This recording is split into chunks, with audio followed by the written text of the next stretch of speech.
We're ready when you are.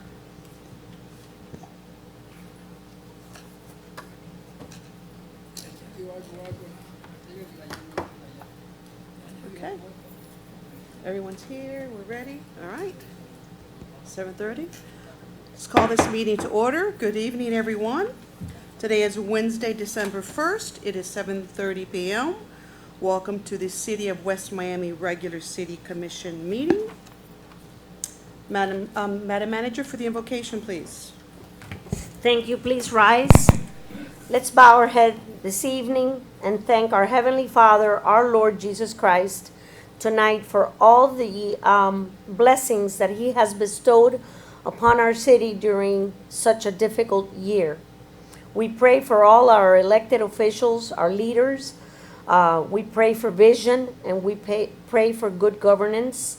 We pray for our law enforcement officers and firefighters so that they can come home after their tour of duty, and our military personnel.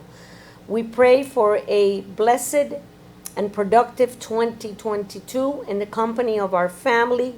We pray for all our children and all those families that are lonely and frail.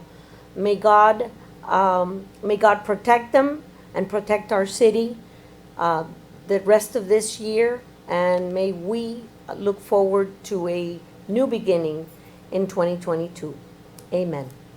Thank you, Madam Manager. Commissioner Blanis, would you lead us in the Pledge of Allegiance, please? I pledge allegiance to the flag of the United States of America and to the republic for which it stands, one nation, under God, indivisible, with liberty and justice for all. Thank you, Commissioner. Madam Clerk, roll call. Item 3, roll call. Mayor Rhonda Rodriguez. Present. Vice Mayor Eric Diaz-Padrón. Here. Commissioner Candida Blanca is excused this evening. Commissioner Juan Blanis. Present. Commissioner Luciano Suarez. Yes. Mayor, you have a quorum. Thank you. Next item. Item 4, presentation of minutes for approval for November 17th, 2021 regular commission meeting. I need a motion. Motion. Second. Thank you. All in All favor? in favor? Aye. Thank you.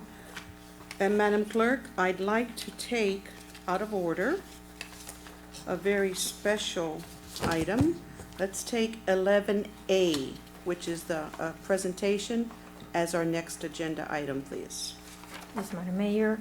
11, new business agenda item. 11A, presentation of Mayor John Land Years of Service Award to Commissioner Juan Blanes and Commissioner Luciano Suarez. We have a very special guest, Ms. Burnett. If you could please approach the podium, name and address for the record, and if you would explain, obviously, to everyone why you're here this evening. Thank you so much, Mayor. Would you bring the mic down, please? Good evening, Mayor, Commissioners, staff, and residents. My name is Shwanda Barnett, and I am your ambassador from the Florida League of Cities.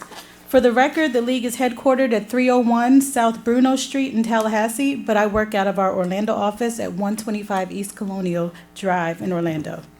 For those listening in who may be unfamiliar with the League, the Florida League of Cities has been the voice of city government since 1922. We will be kicking off our 100-year anniversary in January of 2022. Our goal is to serve the needs of cities by providing city officials and staff with advocacy, training, and expertise in standing up for the rights of the governments closest to the people, governments like the beautiful city of West Miami. I am here today because it is my honor to present Commissioners Luciano L. Suarez and Juan M. Blanes with the Mayor John Land Years of Service Award in honor of 20 years of service to the city of West Miami. That's 20 whole years. Can I get a round of applause? The John Land Years of Service Award, named in honor of Apopka Mayor John Land, who served his city for more than 60 years, honors elected municipal officials for their extensive years of dedicated public service. The award's focus is on a city, town, or village's legislative body members who have reached anywhere from 20 to 50 years of service. At this time, I'd like to read the language of the respective resolutions to you. Their resolutions state, whereas America's municipal governments have long relied upon the unselfish leadership of their citizens for local self-government, and Florida's municipal governments share the time-honored role as the level of government closest to the people. And whereas this reliance places extraordinary responsibilities upon citizens, municipal elected officials who make significant sacrifices of their time and energy on behalf of their citizens, often for little to no compensation, making this commitment a true labor of love.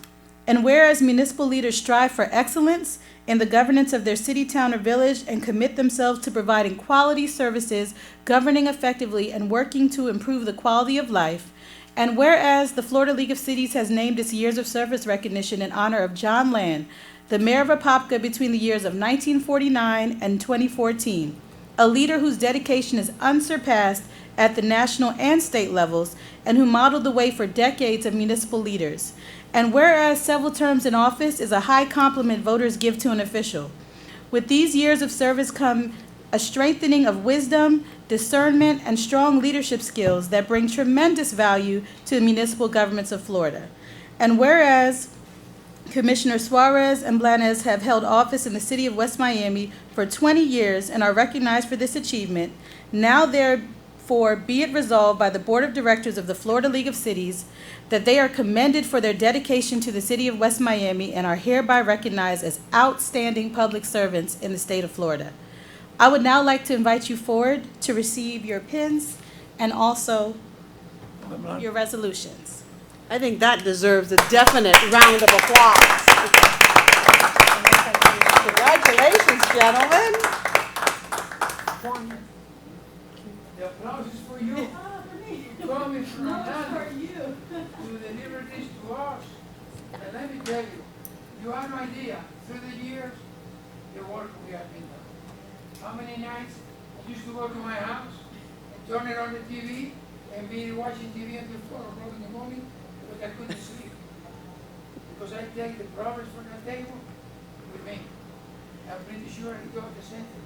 Miss Burnett, step up for a picture. Absolutely. Yes. Smile, please. You're on candid camera. Yeah, wonderful smile. Thank you. Congratulations, gentlemen. Miss Barnett, thank you so much for being here and presenting these two distinguished gentlemen with such a prestigious award. You had no idea it had been that long, did you? Yeah, Juan, you going to say something? Absolutely, you should. He used to be. He's speechless. Speechless. Oh, I didn't know that. A little birdie told me that your daughter was a commissioner before you, and you came after her. Is that correct? Well, he has been in the fire department how many years? 33. And then 20 years as a commissioner. Right. I was going to say, did you start when you were 10? How does that work? Let's get that one straight.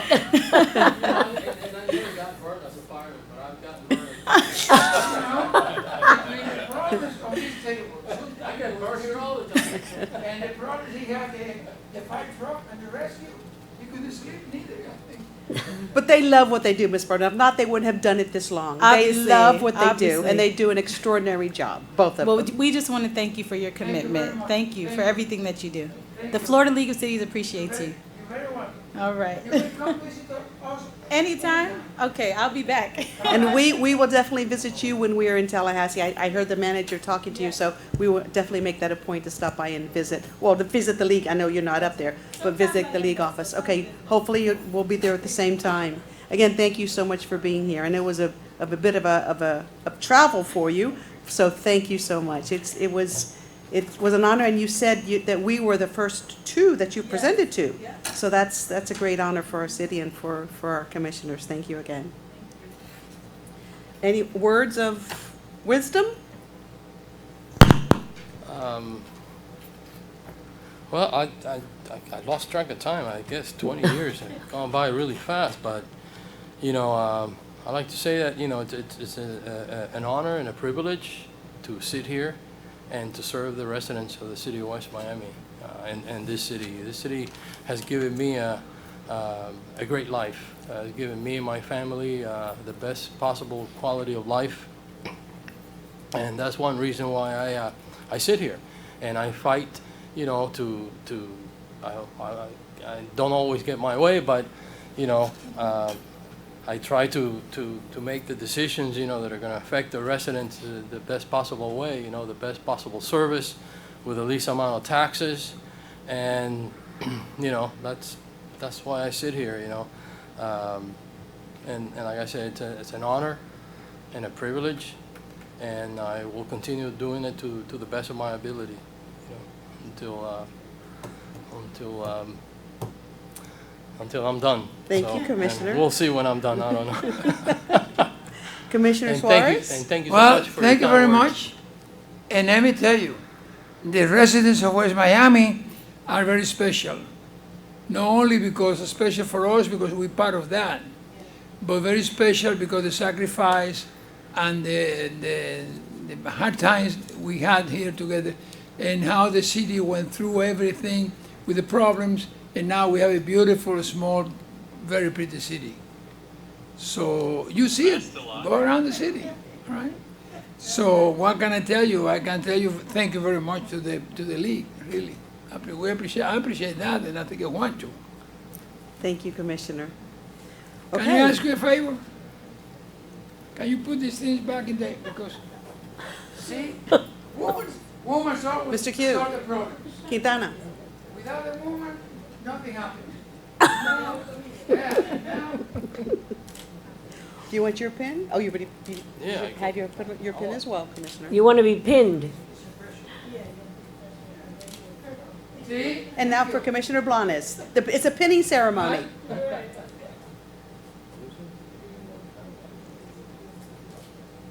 Thank you very much.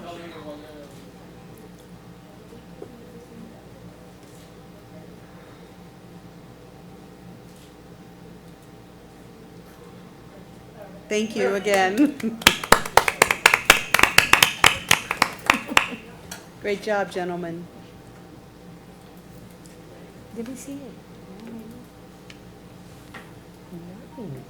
Thank you again. I'm not sure how we're going to follow this up, but we have to follow it up. So, Madam Clerk, next item, please. Would you like me to go back to the original order of the Yes, agenda, Madam yes, I Mayor? would, which would be public comments. Yes, item 5, public comments, and we have here Herman Gonzalez. Perfect, thank you. Thank you for being here. Herman, I don't know how you pronounce your name. Herman. Herman. Hello? Okay. Your Well, name and address for yep. the record, please. Yep, my name is Herman Gonzalez. I live at 6450 Southwest 18th Terrace, resident of West Miami since 2018, not very long. And thank you all for the opportunity to speak. Also, congratulations to you both on the 20 years of service. Thank you. I'm here to just speak about something very minor. I figured this was the right platform to do it rather than just start calling people at the city. You know, the reason I moved to West Miami is because the city is a very nice city, as you guys know. There's lots of trees. I'm an architect. I really have an appreciation for the way that the city is laid out, maintained, and all that stuff. So recently, I have a concern, and I kind of brought up the question some time ago to code compliance, and I came to find out that we don't have a lighting ordinance. So, and the reason why it's becoming a growing concern is because I'm starting to see more and more of these very cool white lights pointing in many directions. They sort of look to me like prison lights. But now recently as well, I've noticed that the city is going through and changing the light bulbs on a lot of the street lights. If you go down 62nd, they're all very warm and amber lights, which is appropriate for a night setting. But on 18th Terrace today, which is where I live, I came home today and the lights are white. It looks like surgical white light. So it may have been an oversight, but again, in my profession, you know, I do have a good understanding of lighting and color temperature, and I don't think it's the appropriate light. It's very bright. Like I said, it's white. So I'm curious if there are any measures that I can take to kick off some sort of lighting ordinance, or at least have somebody overseeing the lights in the city before it gets out of hand. Thank you, Mr. Alvarez. I'm not sure if this is appropriate, but Mr. Penna, would you like to speak to this at this point? Yes. Mr. Penna is our Director of Public Services. And yes, there is something going on with our lighting, so Mr. Penna will be the one to speak to it. Good evening, Mayor, Vice Mayor, Commissioners. As you know, Florida Power and Light came to us a couple of months ago regarding the upgrade of the city lights throughout the city into LED lights. LED lights are white light, and they have began the process of replacing them. So folks are going to see the difference. The metal halide bulbs that were used before, which give you the orange glow, are no longer being made. So this is the next evolution of lights throughout the whole Miami-Dade County and the state of Florida. So LED is the light of the future. We didn't go with the real bright whites. We went with something equivalent to the light that was put out by the metal halides. Thank you, Mr. Penna. You're welcome. And Mr. Alvarez, I know that we, for many, many, many years, we were known as, well, the dark city because of our tree canopy, and it was very dark out. And this helps, obviously, our police department as far as, crime. So that's what's been going on right now, and that's why you're seeing the newer lights. Now, I do know, Mr. Penna, isn't there, if it were to be bothering a resident, isn't there something we could put on that particular light? Let's say if it's in front of Mr. Alvarez's home, a shield that would shield it, do I recall something about that in the Yes. in the meeting with FPNL? So yes, we do have, if that particular one is in front of your home and it's bothering you, there's some sort of shield that FPNL will put where the light will go directly down and not towards your property, if that helps. Yes, I've come right back up, yes, of course. We welcome Yeah. the public to, to talk I know, to I us. think there's a 3-minute limit. No, not here, not here. but- No. Oh, good. This is City of West Miami, no. Thank you for the information. Where is I'm it? glad FPL is changing this. And yes, LEDs, I'm super for LEDs. However, LEDs do come in many color temperatures. So you can have amber light in LED, by the way. And I understand that this is probably already in action. Lights are purchased. The lights are not going to be changed. And unfortunately, because LEDs are great, they probably won't be changed for 15 years. But that's okay. I'm in favor of the shield. I can speak about that to the city afterwards. But I think in general, we do need a lighting ordinance. So that is kind of my main concern, because I know that we're not just going to go change 1,000 LED lights that were already purchased. Because had that lighting ordinance been in place, maybe that could have been avoided. So I don't know. Can anybody kind of explain how that procedure would take place? Many cities have lighting ordinances. I mean, as an architect, I work all over the state of Florida. Naples has an awesome lighting ordinance. They don't allow a ton of things with lights, which keeps the city very averagely, controlled.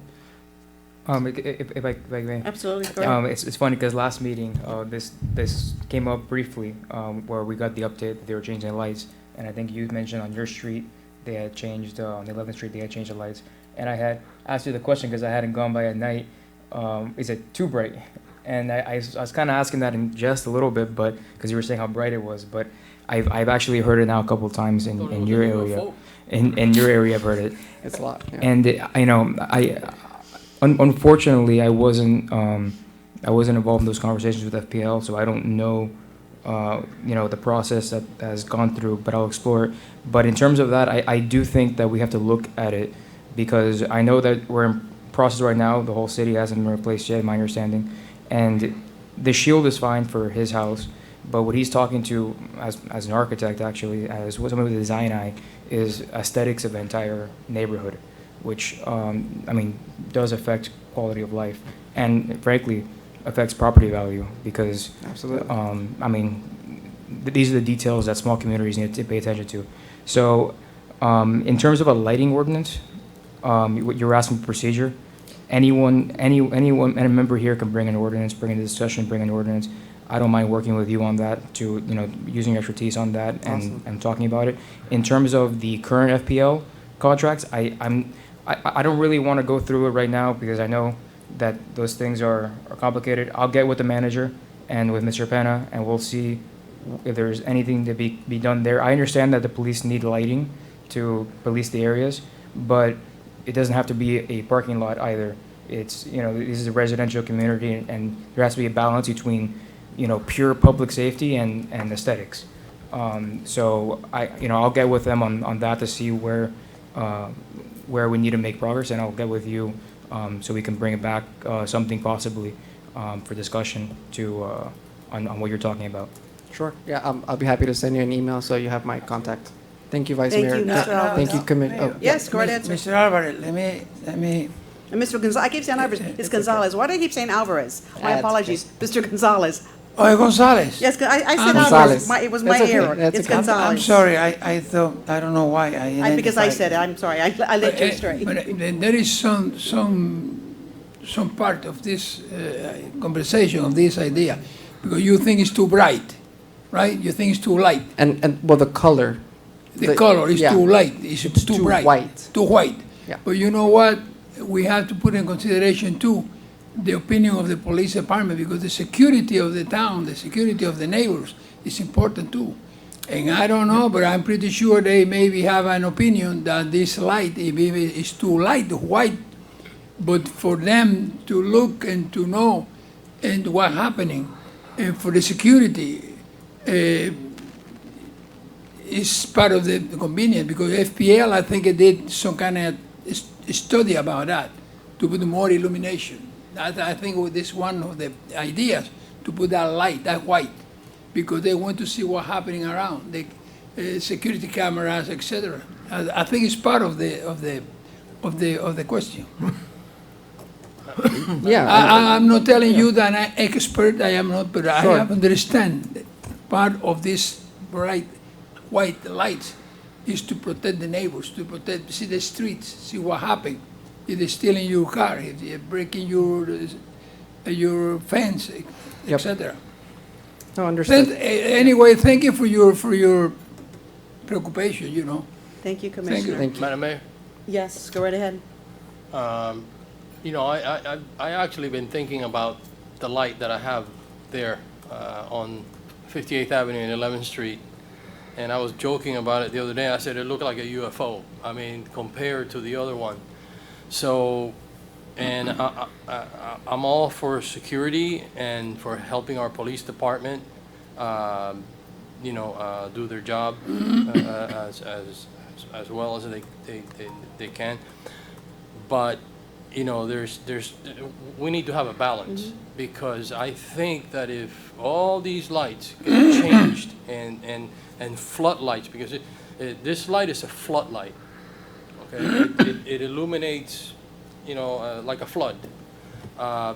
So, you know, we need to find a balance, because I happen to agree with him 100%. The city would look too stark. I mean, it would look like a Prison. well, you know, a parking lot, you know, a hospital, you know, and not just that, but you know, that light has a physiological effect too.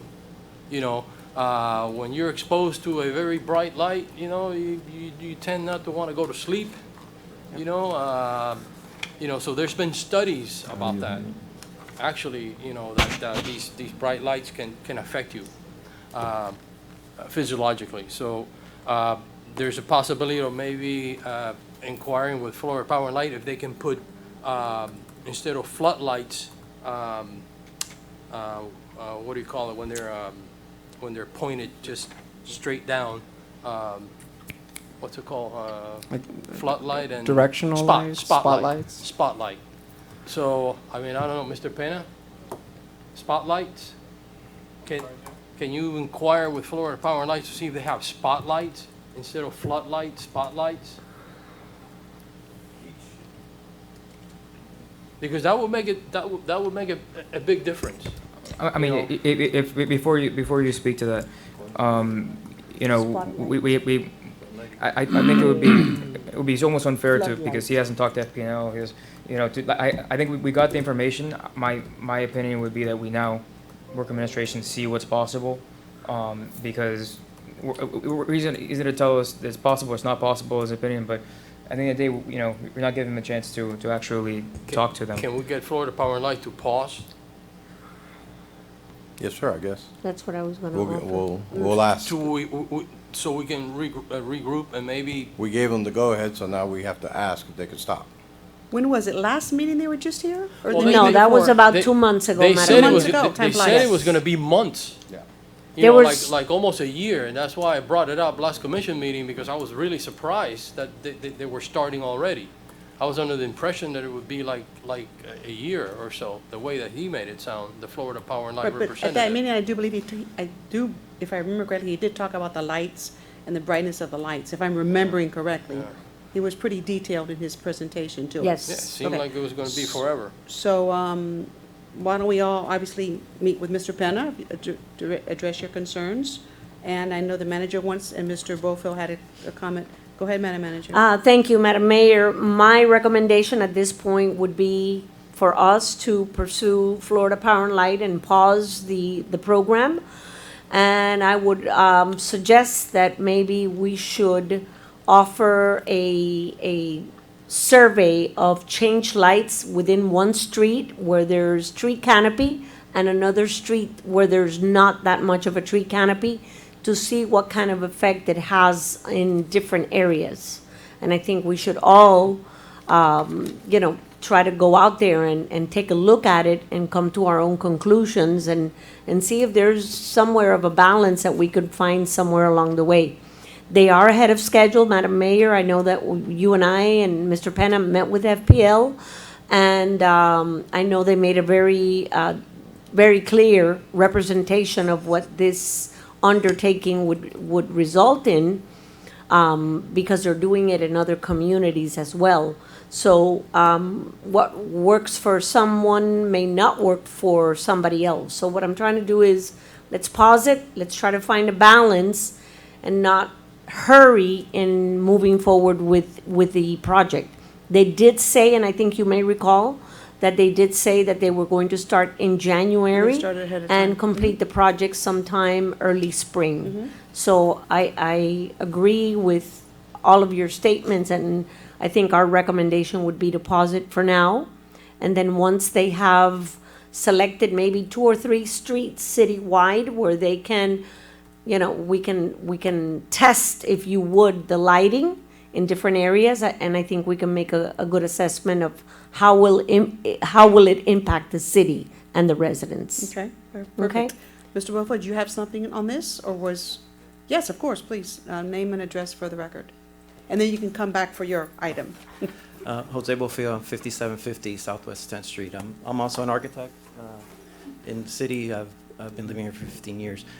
There's two observations. In my street, on 10th Street, the brightness is considerably noticeable. I mean, very much so.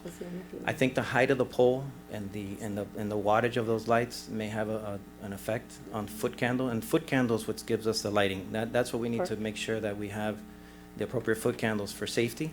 But the brightness is just completely out of whack. I do agree with Mr. Gonzalez. And the color temperature can be adjusted as well. One observation I have made in our house, it's very bright by the pole, but it's actually causing a counter effect as you move away from the pole, very, very dark shadows. So you have very bright, but you have a very dark, almost black, condition, which doesn't offer an even lighting. So something else to consider on that point. Thank you so much for that point. And- Madam Clerk, And yes. And that can actually be counterproductive for law enforcement, because if you're under that bright light, your pupils are going to constrict, and then you move on to the shadow, and now your pupils are constricted and you're basically blind. So that we need to take that under consideration. Thank you, Commissioner. Madam Clerk, I know we don't have another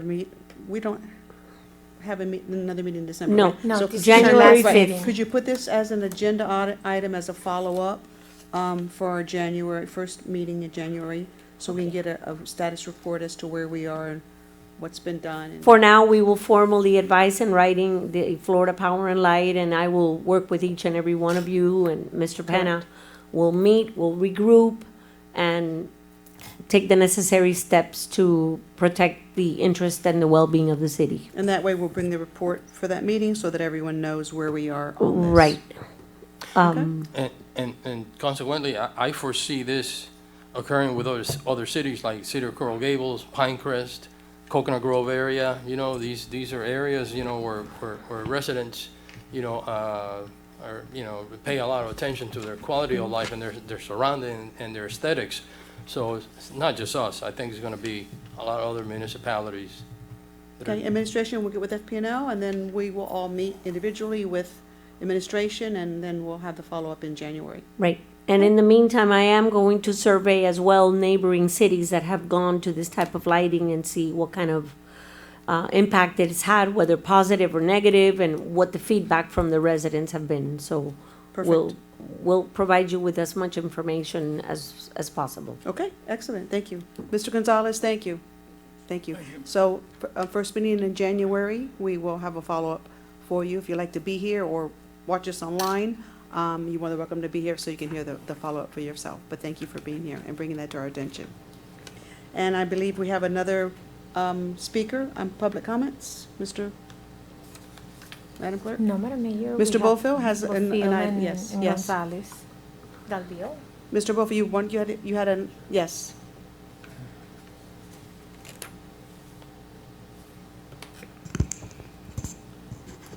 Once again, Jose Bofill, 5750 Southwest 10th Street. My wife and I were asked to come today to discuss a topic that we have been corresponding with Commissioner Blanis and as well with Madam Mayor regarding the building at the Country Club Prado off of 57th and 10th. It has been always an issue, but more now than ever, it's being more brazen, more blatant, with people walking their pets and coming onto private property. We've basically given up on the swale and on them picking up after themselves. We can't do anything else about it. But as of late, they're coming onto our property. They're coming in not only off the sidewalk, but into the yards within a couple feet of our doors, of our windows.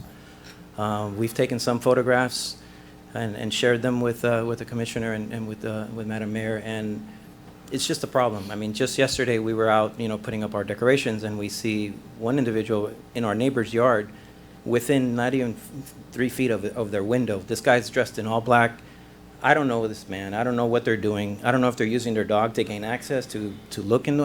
It just creeped us out, and we said, okay, we've got to do something. We've got to say something because it's not normal. This shouldn't be allowed.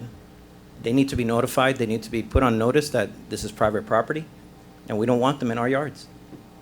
And I don't know how else to put it, but their notice. They have a notice internal of the building. They have a problem with it in the building with dogs and relieving themselves in the corridors, in the elevators. What can we expect of them outside of there? If there's not even they're being notified of the building, but they're not being notified of the surrounding neighborhood. I mean, we're residents here. We pay our taxes. We maintain our properties. I've been here for 15 years, and ever since that building's been, it's a problem. And I wanted to bring it here to the attention of the commission so that we can have something done, have something put in place or notified to the building management that they can notify their tenants so that they are put on notice, and when they are caught by whatever means, that there is a fine, there is a penalty, because there's a fine and a penalty when they do it in the building. So why shouldn't there be one when they're outside of the building? Thank you, Mr. Bofill. And yes, Mrs. Bofill sent me those pictures this morning, and I had asked the clerk, they are included in your packet. The Yes. pictures and the letter that Country Club Prado gives to their residents. That's both included. So thank you for sending those my way, and thank you for being here. I wanted to ask the Vice Mayor, because he has an item on the agenda this evening for pretty much about the same thing you're discussing. Okay. If he wanted to take that out of order and Yes. discuss it now. Yeah, that's what I was going to suggest, Perfect. considering we have Yes. a living, So, breathing resident right here. I'm gonna ask the clerk to read into the record, Mr. Buffer, you can remain, to read into the record the Vice Mayor's item, Item E. which is 11E. 11E. And then also, I know I was talking to the chief prior to the meeting about this, and I'd like the chief to come to the podium as well and speak on this. So if you can read 11E into the record, please, Madam Yes, Clerk. Madam Mayor, item 11E says discussion in reference to amendment of Chapter 4, Article 2 of City Code related to dogs. This item is by Vice Mayor Diaz-Padrón. Yeah, so what the issue you're speaking to is an issue that I'm sure everyone here has gotten a lot of calls on. More recently, what prompted me to start discussing this very formally and is actually a resident on 9th Street that was injured by a leashless dog.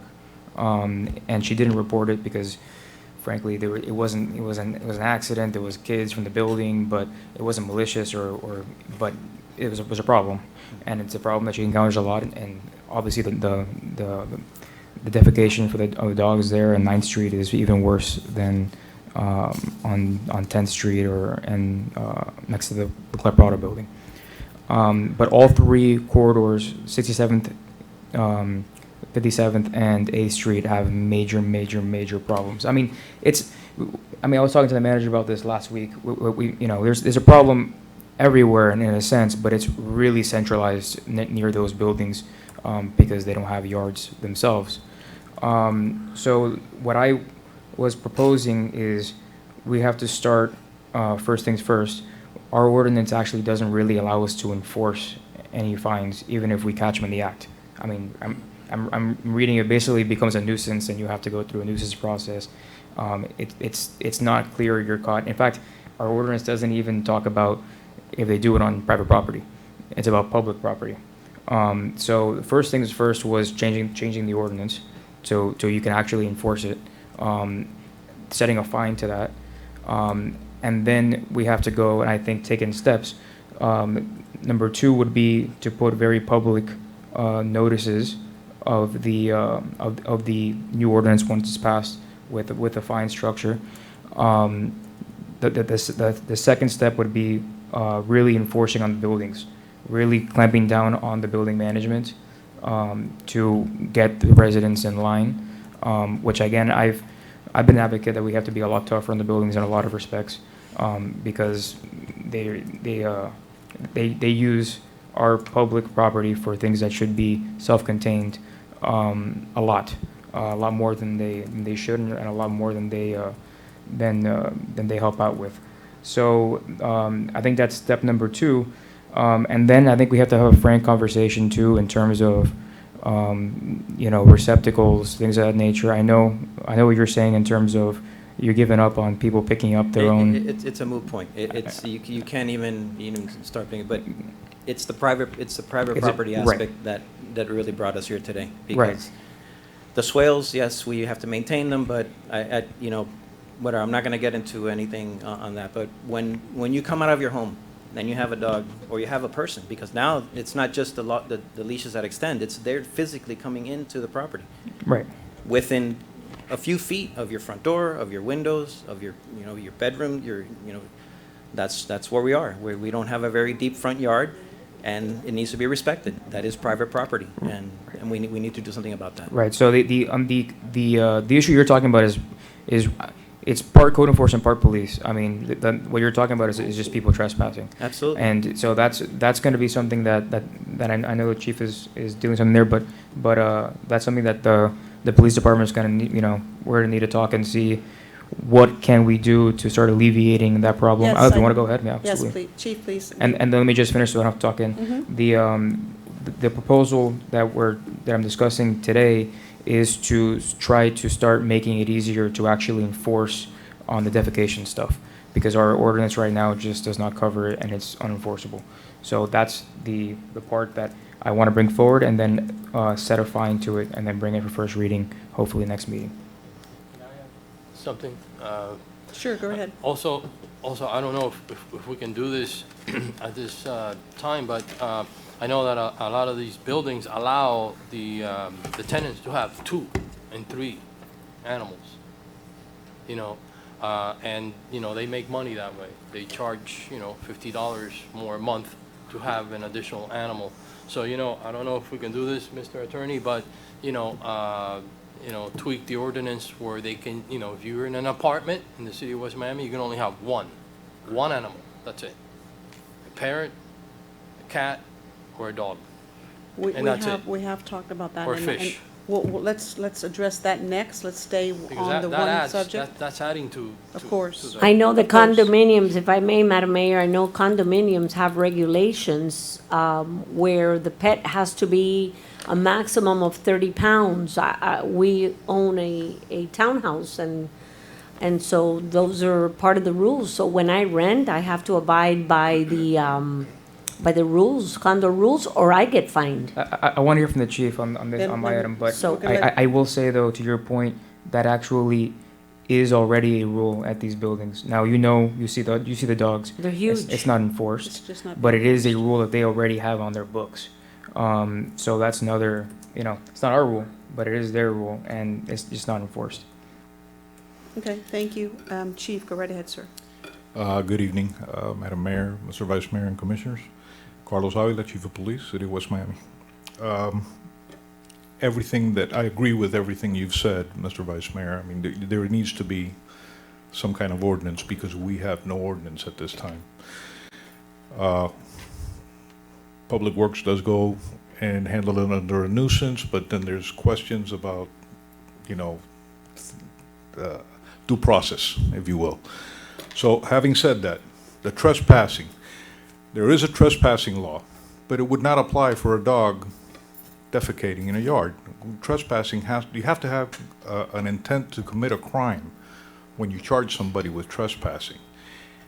In order for us to be able to handle that as a trespassing, the owner of the property would have to, in the presence of a police officer, come outside, basically tell the people, I don't want you on my property ever again. You need to leave in front of the policeman. The policeman then needs to go ahead and repeat it under the trespass law and basically trespass him. If you come back here and do this again, I'm going to arrest you. It is still a misdemeanor in the first degree, and it has to happen in the presence of a police officer. Okay. Now, as far as these things occurring and taking pictures, picture doesn't help us. It's a misdemeanor. If it were a felony, the picture would help. That we could use that as probable cause and go and make an arrest. But it's a misdemeanor, so the picture doesn't mean anything to us. There's nothing that I can do legally, or my guys can do legally. What I would ask, in the meantime, while maybe new ordinances are made, or I don't know how you're gonna handle this is legislation, that if this does occur on your property, call the police department. We're the ones that need to be notified so my guys can respond. We have a 2-minute response time basically in this city. Can't get that anywhere else. Hopefully, if they're not doing it by the time we get there, at least they're walking away and the officer maybe can go ahead and stop and say, hey, listen, don't do this again. But if we're not notified, if we're notified a day and a half later with a picture, that means nothing to me. I can't do anything other than what I've already done. There's a couple of pictures in that package. I think it was November 7th. I got notified about that. I sent the NRO out to find these people. 3 days later, he found them. He spoke to them. As far as I know, they haven't done it again because I haven't seen a picture again of these people. The 2 pictures that were sent to me 2 days ago, we can't identify those people, and the people from the building can't identify them. They don't know who they are. So they're either residents or visitors, or maybe they're from across the street from the other beautiful city on the other side. I don't know the answer to that. We had an issue with cats, We still do. and that issue Yep. with cats was coming from the other wonderful city on the east of us. And that lady was finally identified, and that was a 1.5, 2-week-long investigation. And I mean, at the end of the day, we don't have the tools because we don't have ordinances. We definitely don't have state laws. Right. And Well, I obviously agree with you. We can't.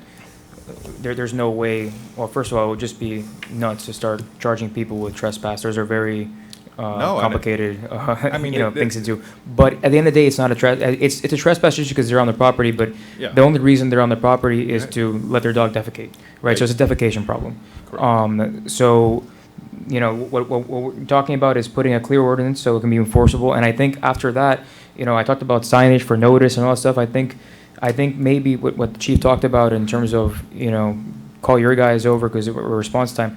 I think we should then, after we get that, the fine in and have it actually enforceable, do a targeted little PR campaign to the residents in the corridor so we can start nipping this in the bud, and how to go about. No, go ahead. In all fairness, the manager put out a flyer. That flyer is being put out at the building. the building puts out their own flyer, because I saw it today, I have a copy of it here. I also saw the manager's flyer that it goes out and it's on our web pages for the city. And as a matter of fact, I went over to her today to see if something, and everything is being done already. It's on our Facebook page and No, our no, social I saw that media. flyer, but Yeah. that's not what I'm talking about. What I heard you say, and correct me if I'm wrong, is that residents don't really need to send you pictures. What they need to do is pick up the phone and. Oh, absolutely. So what I'm suggesting is after we get an ordinance that's actually enforceable on the books, Right. because you go over there now, you can talk to them. They know you can talk to them, and Yeah, that's all we fine. can hope for That's is for fine, them to but- get nasty and. But what I was suggesting is after we get the ordinance on the books, to then do a targeted PR campaign to our residents, right, telling them exactly what to do in this situation, so that we can start enforcing the ordinance. Absolutely. Because through enforcement is how you're going to get compliance, right? So. Yeah. And I believe the way it would work is the way it works now under the nuisance. You know, if our guys show up, we can identify them, we get their ID, we go ahead and write up a little report that we send to Public Works to code enforcement, and they'll find them through code enforcement.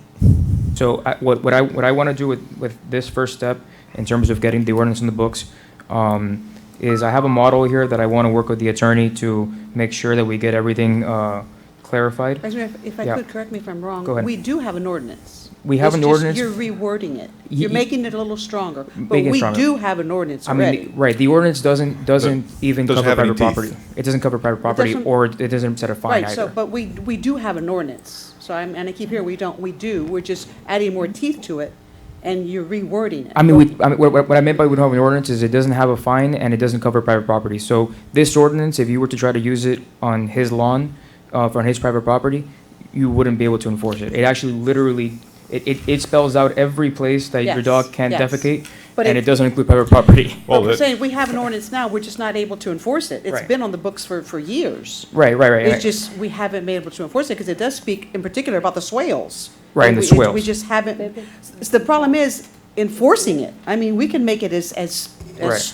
you know, lion's teeth. We can make it as strong as we want, but the problem is enforcing it. No, My no. understanding is, we There's can another only issue. enforce the trespassing. We can enforce There's defecation, but we can enforce the trespassing, is what I'm hearing. We The opposite. We Me- can, meaning- the officer with the warning from the owner of the property in That's front of the trespassing. officer.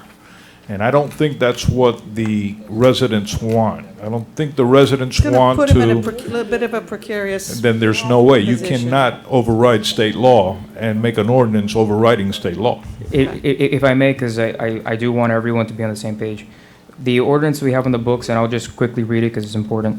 The one we have currently says, "It shall be unlawful for a responsible party to permit either willfully or through failure to exercise due care or control any such dog to commit any nuisance upon the sidewalk of any public street or upon the floor of any common hall in any apartment house, tenement house, hotel, or other multiple dwelling, or upon any entranceway, stairway, or wall immediately abutting on a public sidewalk, or upon the floor of any theater, shop, store, office building, or other building used in common by the public. Nuisance for the purpose of this section shall be defined as defecation or urination," right? So it actually literally doesn't even cover private property. So even if you try to enforce this ordinance today, if you try to get someone, it literally doesn't even cover private property. So what I'm suggesting is that it reads something like this, and it doesn't set a fine. It goes in the nuisance, which we were talked about earlier. It shall be unlawful for any person owning or having control or custody of any dog to permit the animal to defecate upon the public property of the city or upon the private property of another, unless the person immediately remove the feces and properly dispose of it, provided, however, that nothing herein contained authorizes such person to enter upon the private property of another without permission. Violation of this section shall result in a fine of, and then set a fine, and then post it up, and then try to get people to call in to enforce it. I think that's the only really way to go about trying enforcing this and try to get this under control. I agree. But the only way is with the police officer there and seeing it happen, Well, or a code enforcement or officer. code enforcement. That's herein lies the problem, is the officer, be it code The enforcement. trespassing part. the trespassing part. Correct. Not the defecation. So Yeah. I'm saying, Yeah. again, we're kind of stuck in the middle.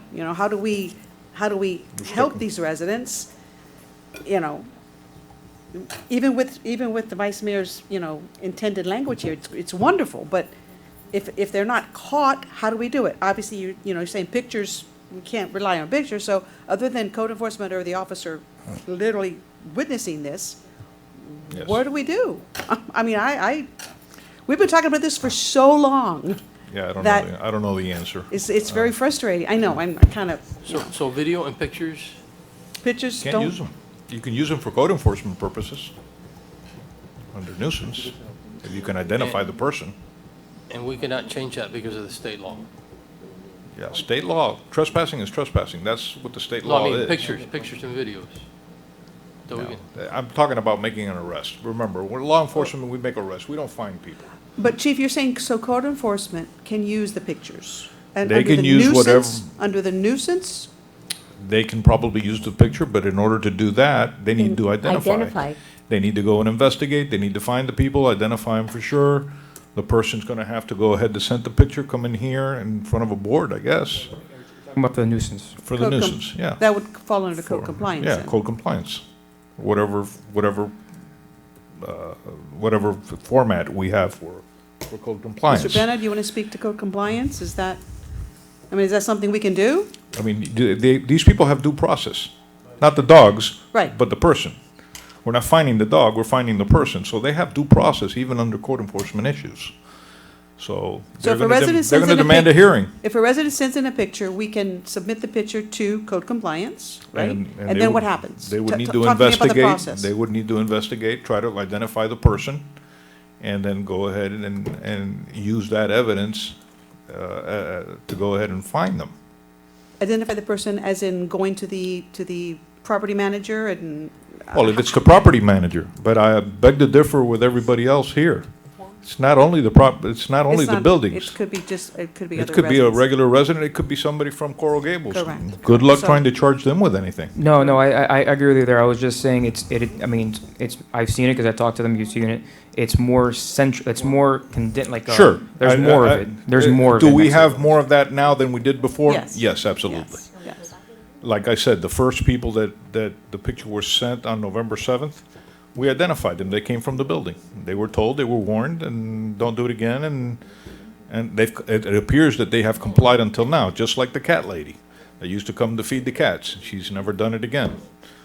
I mean, she cried and everything else, but they And understood. it's still going on in certain parts of the city because we have a Listen, cat and- issue and everywhere. And if we do something. And a dog issue everywhere. So it's a matter of just tackling one at a time. Like we handled those first two, we're Well- taking care of, and now we just go on to hopefully identifying and, The cat people get really, no, I'm not, Really- no, I'm talking about cats, I'm talking about the dogs. Get back to dogs. yeah, The yeah. cat's a whole nother The issue that we dog, have to yeah, take, the we have to dog- go after. Yes, that is a whole nother thing. I would tell you that 80 to 85% of the time, if we're able to go ahead and we're called and we respond and we talk to the people, for the most part, 80 to 85% of the time, they'll understand, they won't do it again. Okay. So we can but- start with that. Mr. and Mrs. Bofill, please. I mean, will that work? Susan Bofill, Yes. 5750 Southwest 10th Street. Come closer. Um, Perfect. Calling the police, in my opinion, I think it's a waste of resources for our city, for having somebody come in to go to the bathroom with their dog.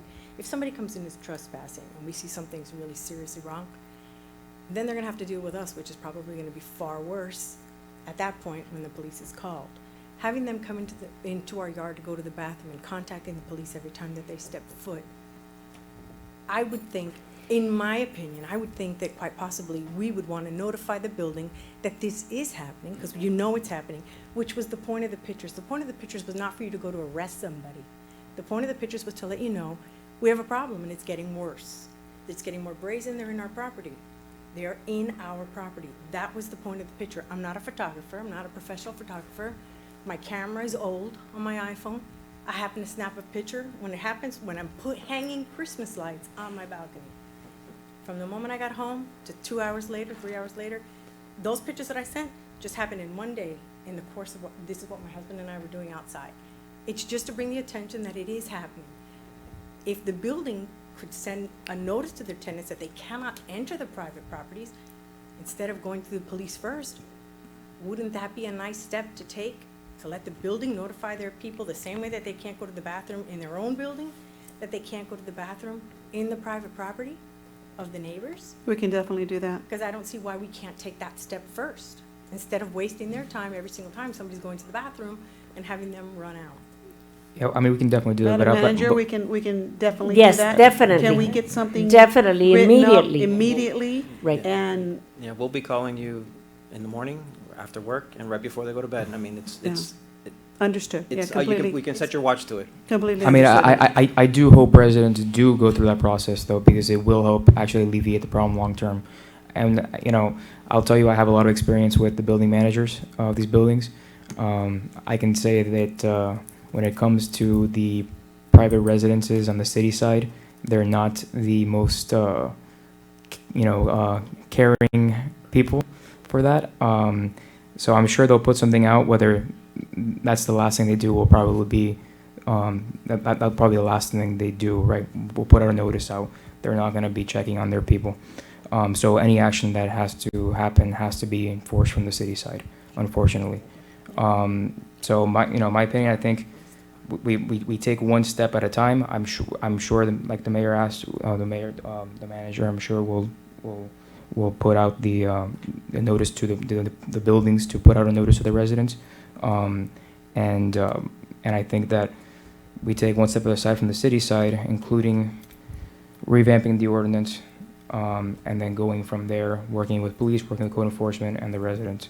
We can certainly do that. And Madam Manager, let's not put out the same flyer we have. No, Let's I'm put going to out issue a something letter to direct- every single location, Perfect. every single Perfect. building. Perfect. And then what I'd like to do is coordinate with the police department, with our neighborhood resource officer through the chief, and the same through code enforcement, and set up a meeting with the building managers, with the code enforcement officer, and our neighborhood resource officer, to talk to them and tell them exactly that, this problem is out of control, and we're getting a lot of complaints from the neighborhood, and they need to really do something to address the issue with their building.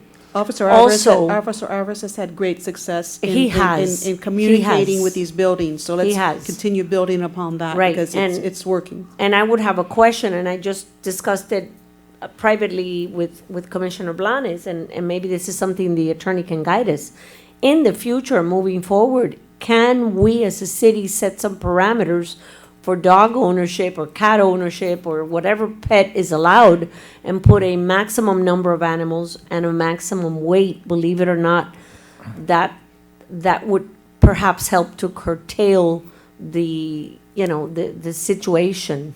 Here's the only problem I see with that. I mean, we're talking about the buildings. Those are residents. And it's So right. if we put something like that in, that's going to apply to all residents. Well, no, you have to grandfather the No, ones that are there. I'm saying a residential homeowner, Special use. I don't want to limit, you I own your own think- I home think and we you should- have a fenced-in yard. I don't want to limit you to one dog because I want to limit the buildings for one animal. See what I'm saying? It's got to be universal. It can't just be Or for the tenants. buildings. No, he's If you talking- understand where I'm Oh, going He's here. talking about special use. Madam Mayor, Yes. residences here have yards. Right. They have green space. You live in an apartment. So we're just talking, You- that would be part of the special use. special use, Special yeah. use. Okay, that's Special fine. use. Okay, But okay, these are- that's fine. These are rental property. units, Yes, not yes, condominiums. yes, this Right. would be for special use going forward. Absolutely, I have, absolutely agree with that. So- One Can we dog, do one that, cat, Pepe? one fish. I absolutely or agree one with that. horse. I absolutely agree with that. I wonder if we can do that. 100%. Yeah, one animal. We That's it. we have to make that part of the special use, yes. Mr. Bennett, correct? We addressed that during the special use process of the. Correct. That's fine. So I'm going to take it as Ask him to limit blessing them that to work with the attorney, to work with. On your Actually, item? could I actually get a opinion from the table, and when it comes to the fine set, the fine set to this violation. I left that blank there because I Well, wanted I think let's all work with the attorney. I think I want the attorney to hear from all of us So let's please all meet with the attorney to discuss Okay, this that item. works. Because we're all getting calls from residents and Right. emails, so. No, no, I so- left it blank there because I wanted to And see if you let's wanted to leave set that a blank number. until we That's get with fine. him. Let's That's leave it fine. open. We'll leave it blank until we But come yes, second reading. we whatever. are going to proceed. You have our blessing. I'm all in favor of the vice mayor, of all of us, working with the attorney, with administration, to, again, tackle this ongoing problem once again. All in favor? Aye. Aye. So we are going to Okay. work on this for you. I wanted to tell the chief something. I appreciate, first of all, that that you respond. You're very responsive, and we are very appreciative of that. You know, we've been here 15 years, and in 15 years, you can count on your hand how many times we've called in 15 years. And it's only been since the building came up when all the stuff started here. But, because we love our neighborhood, and we love our home. Do not like the building, but we love our home. It just has brought so many problems. When you had said about the photos, those particular people that I photographed, they came in and out of the building. They're in and out every day, every single day, and they do live. They're very specific there, and they live in the apartment building. And it's an everyday occurrence. I just wanted you to know that. We know our neighbors, and we know, you Yeah, know, we know the every few neighborhood. months you see the new wave of renters. And Yes, sir. Again, I'm sorry. The only thing that I can tell you about that is that I had the officer go to the building and show them the pictures, just like they did last time. They identified the two ladies last time, and this time they said they don't live here. That's all I can do at this point. Fair. enough. No, fair. I just wanted you to know Yeah. that we But need. if you call, we'd get them, and we'd identify them. I know. But you don't call. No. You call the wrong people. I want to thank you. We didn't call, wait a minute, we didn't call the wrong people because we're here and something's gonna get done, maybe on a bigger level. But you can always call all of us, email us. He also loves the role of dog catcher. Dog So if you catcher. see a loose dog, that's technically his purview. I want to thank you both for being here. My I pleasure. know. Thank you very much Thank for you for having listening. us. No, thank you. Congratulations. Thank you for your communications with us, and yeah, thank you for loving the city as we do. So we will continue working on this. It's nothing new. We've been on it for quite some time, so hopefully, fingers crossed, we will come up with something that somewhat works better than what we have now.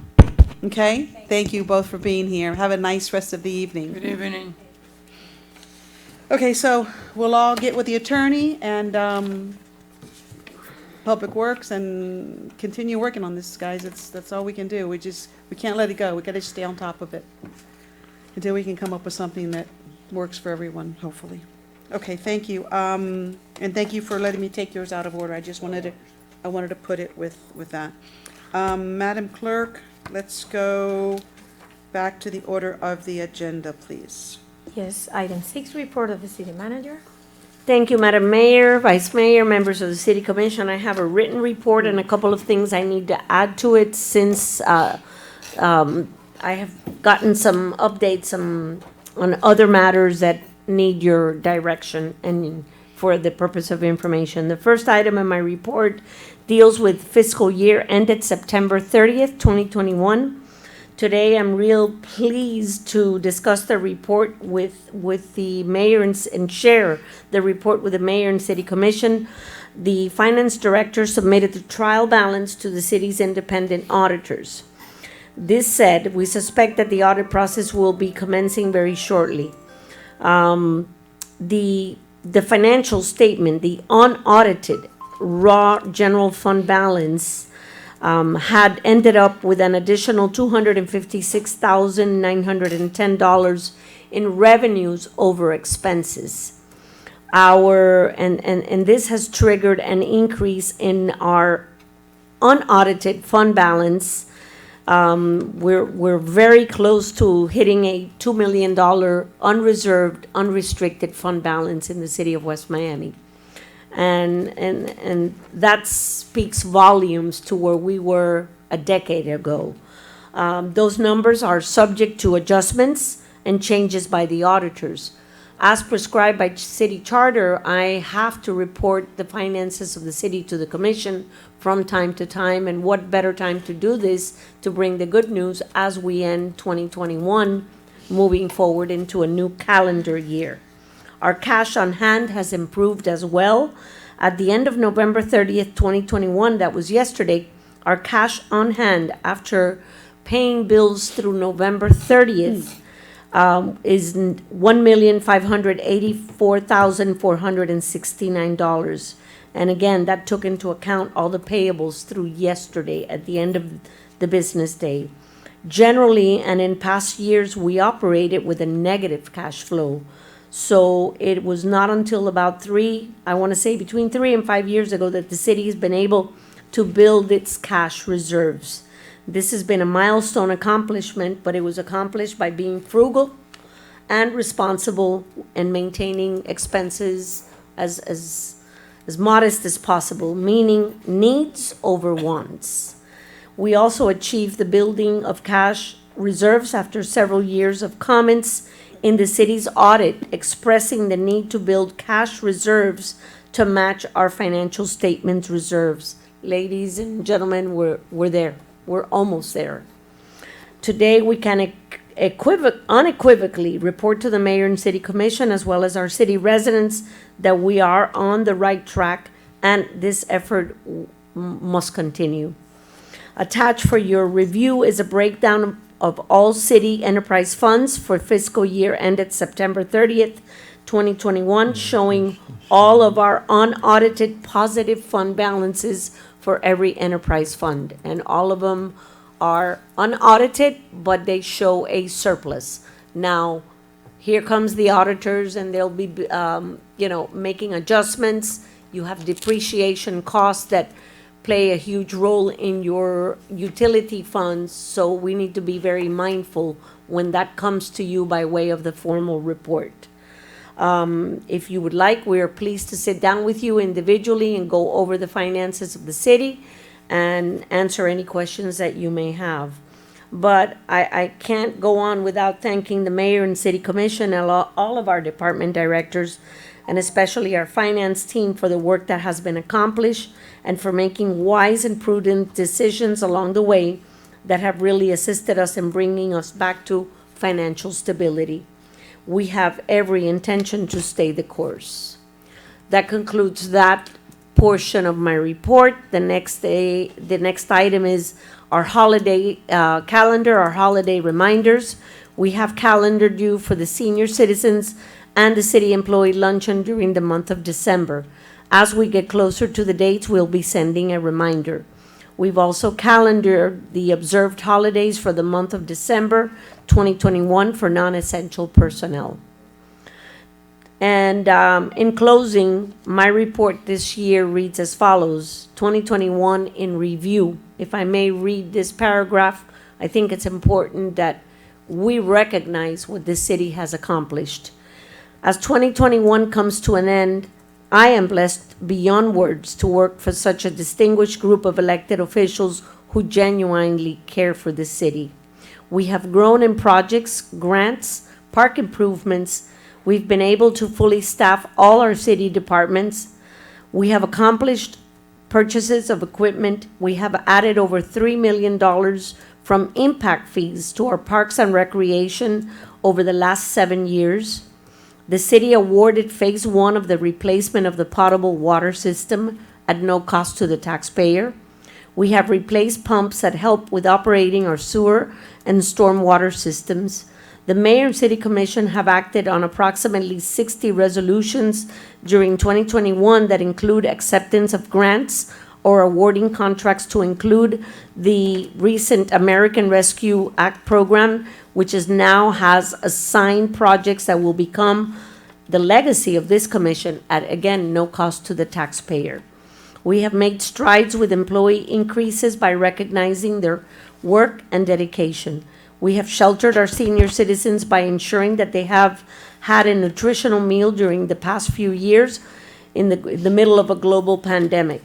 We have become an attractive city for new home ownership with increased property values and home improvements. And we have seen development over the last decade that have helped to increase our city revenues. We have increased manpower in the city's police department by at least 1 officer per shift, and we have added specialized departments such as the neighborhood resource officer that we brought on as a specialized unit to work with the community. We have purchased police vehicles and provided the resources that they need to keep, that the city needs to keep our officers safe so they can continue to serve and protect.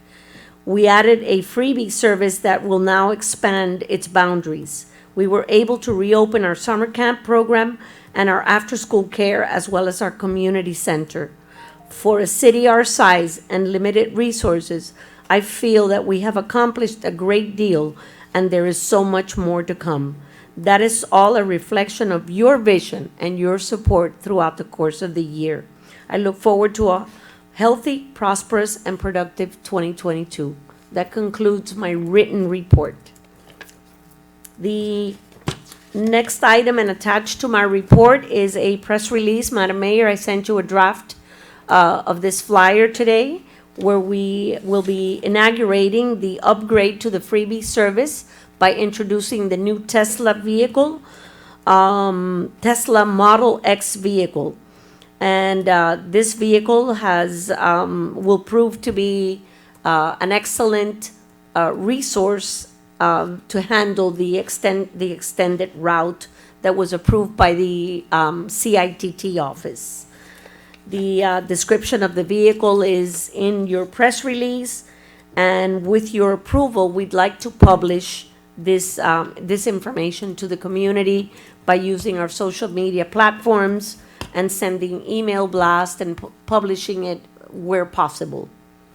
The next flyer that is attached to my report is a police department Grinch patrol. Following our customary and yearly Grinch patrol, we will begin our Grinch patrol duties on December 5th and we'll run it through December 24th between the hours of 5 p.m. to 9 p.m. And we've encouraged residents to be aware of their surroundings and obviously not leaving packages or visible packages in their vehicles. And we've listed the police department phone number for any reports on suspicious activity. So we hope you find this flyer helpful. The next verbal item deals with a grant award that we received. Mr. Pena, thank you for forwarding that to my office. This is a letter addressed to Juan Pena, City of West Miami, by the Florida Department of Agriculture and Consumer Services. We have been awarded a grant in the amount of $15,250 from the Urban and Community Forestry Grant Program.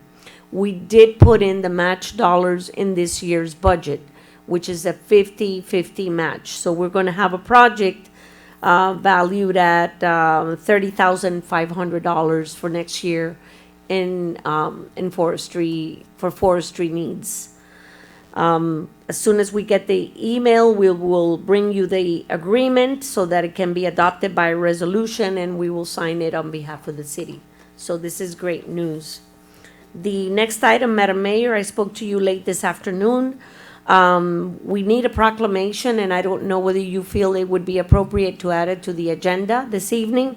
We need a proclamation declaring the month of December as our Arbor Month. This will put us on a very positive light so that we can continue to apply for grants in the future for forestry grants.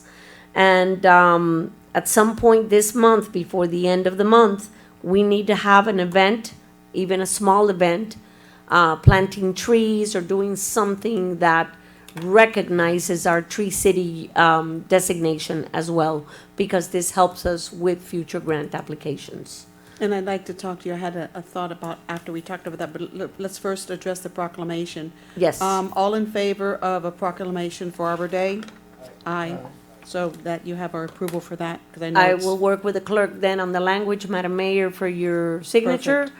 And I'll talk to Robert Ruano so that he can let the Arbor Day office know that the proclamation is in the works. And as far as the event, I know in years past, and I know Mr. Penna, we've always included the schools.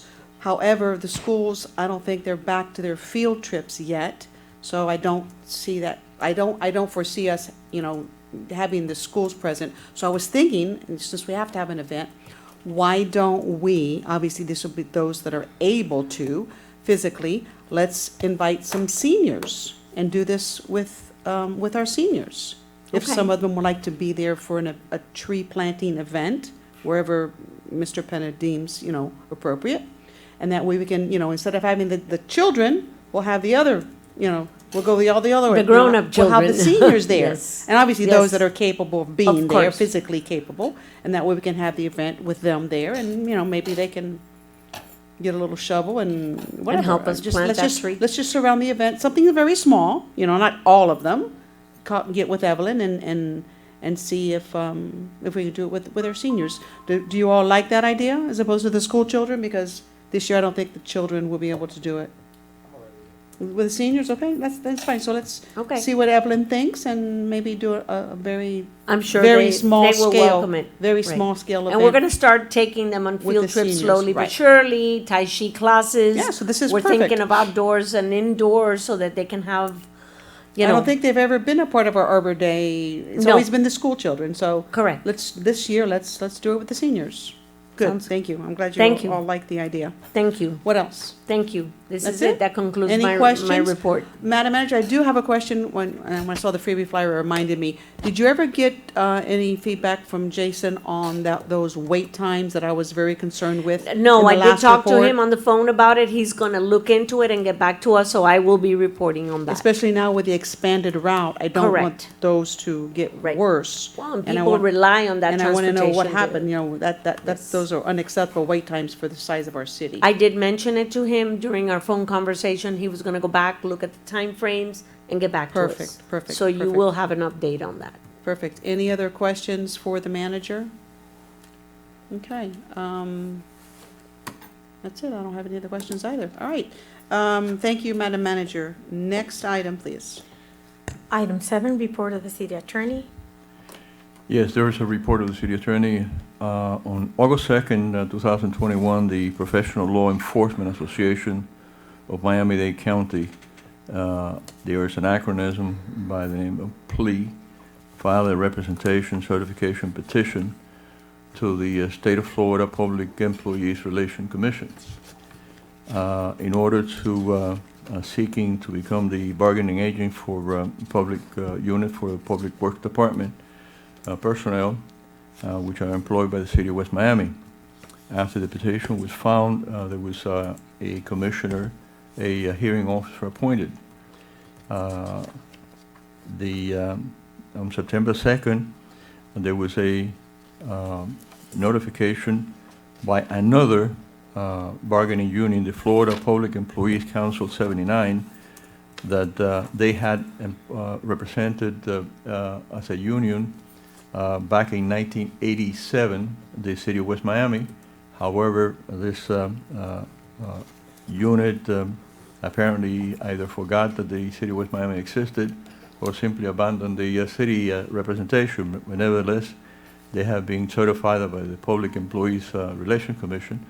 So they became an intervener in this litigation.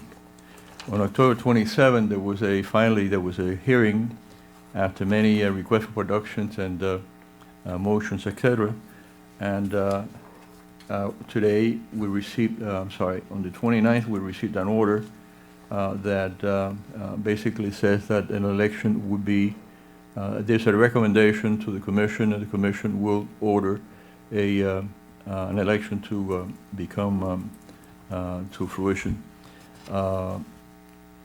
Since that time, I learned today, oh, by the way, the employees that are included are all employees of the city of West Miami whose work is predominantly manual and perform outdoors, including the following classification: maintenance technician, maintenance worker 1, maintenance worker 2, water service technician, waste collector driver, tree trimmer, crew leader, tree trimmer, mechanic helper, vehicle equipment technician, and recreation leader, and all other employees of the city of West Miami will be excluded.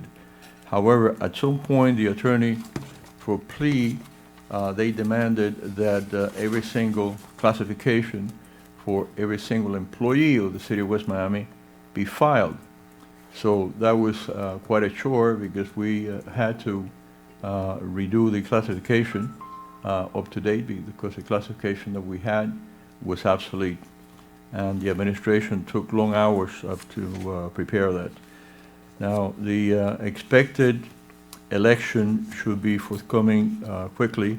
However, today at 5:54, I received notification from the city manager that they had an employee, a former employee, that had filed apparently, or will file apparently, a complaint at the State of Florida Public Employees Relation Commission. And I have not seen that complaint. The email that I received, it says a former employee of the city of West Miami will be filing a claim against the city. I don't know that the plea can actually represent this particular employee, former employee, since they're no longer employed with the city of West Miami. However, that might lead to a litigation because I don't know what they're going to complain about. So therefore, I would recommend the city manager, first of all, to call the League of Cities and see whether or not they would be able to represent us, thus saving some money to the city, even considering that we have a $5,000 deductible, correct? We do, but that's for general liability. That doesn't include labor. Well, let's go ahead and say that in overabundance of caution, we might ask. Yes. And perhaps we might have the city, legal cities represent us. And I understand what you say, Madam Manager, but the thing is that my counsel is just that, just go ahead and ask. Otherwise, we'll be faced with the representation, whatever claim they might be filing. I don't know what claim they can file. Apparently, there was probable cause and just cause to terminate this employee, but I have not seen any complaint as of yet. So that terminates my complaint. And since we're not going to have any other meeting throughout the month of December, I just wanted to alert you that there might be that litigation. Thank you, sir. Any questions for the attorney on his report? Thank you, Mr. Attorney. Very detailed as always. Thank you. Next item, Madam Clerk. Item 8, report of the city engineer. None this evening. Item 9, committee reports. Report of the mayor. I do have something. It's more of congratulatory. Mr. Penna, I have noticed your department's Christmas decorations going up. The palm trees in the front look beautiful. Thank you. And I know you are all in the process of doing the tree. Done. I see. I didn't go by there, so even better. When I went by the other day, it was being worked on. So thank you, and thank everyone in the back for making our city look beautiful for the holidays. And also, congratulations. I've noticed you are working on the interior of the city, the street markers. They're all being redone, and they look very nice. So you're making a lot of progress, Commissioner, on our interior street markers. The street markers, the white, the street markers. We're moving along. Isn't that what we call Yes. them, right? We call them Mhm. street markers. The white street markers. I noticed they're just being being painted, facetious. and they're the new blue strip with the nice West Miami underneath. They look fabulous. So thank you for moving that project forward. Thank you. Time is here. It's being done. So I just wanted to I wanted you to know that I've noticed, and thank you for that. And that's all I have. Any other reports? Okay, next item, Madam Clerk. Item 10, under unfinished business. 10A, nominations to the 75th Anniversary Committee. I do have a nomination. I spoke to Lenny Garavia today, and she would be honored to be my representative on the 75th Anniversary Committee. And then to keep the tradition going, for just putting the charter review board onto the Natalie Milian called me and wanted to be part of this committee. So my point being Natalie Milian. Excellent, thank you. And I just drafted Ivan Chavez Senior. I was between Lenny and Ivan. So. He said he will gladly do it. Excellent. So we have 3. Senior. Oh, senior. Okay, senior. Wonderful. So May I? that was. So we got Ivan Chavez Senior, Natalie Milian, Lenny Garavia, and I Commissioner. have Gary Acosta. Gotti Acosta? Gary Acosta. She's a resident, our Gotti? No, Arcady, yes. But this will be residents, we're looking for residents. Gotti is already on staff. Well, I've been 15 years here. What am I Have to missing? be a resident? Well, that's what I- we I were don't- recommending. I I mean, didn't see any specification, have to be a resident. well, I know have to be somebody who knows the city.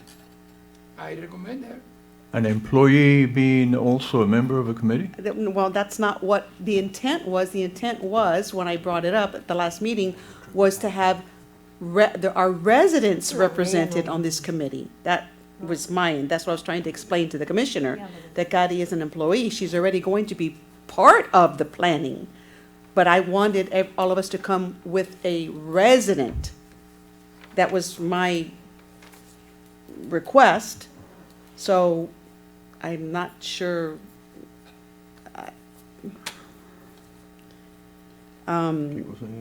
Commissioner, do you think you can find a resident who would like to be part of this committee?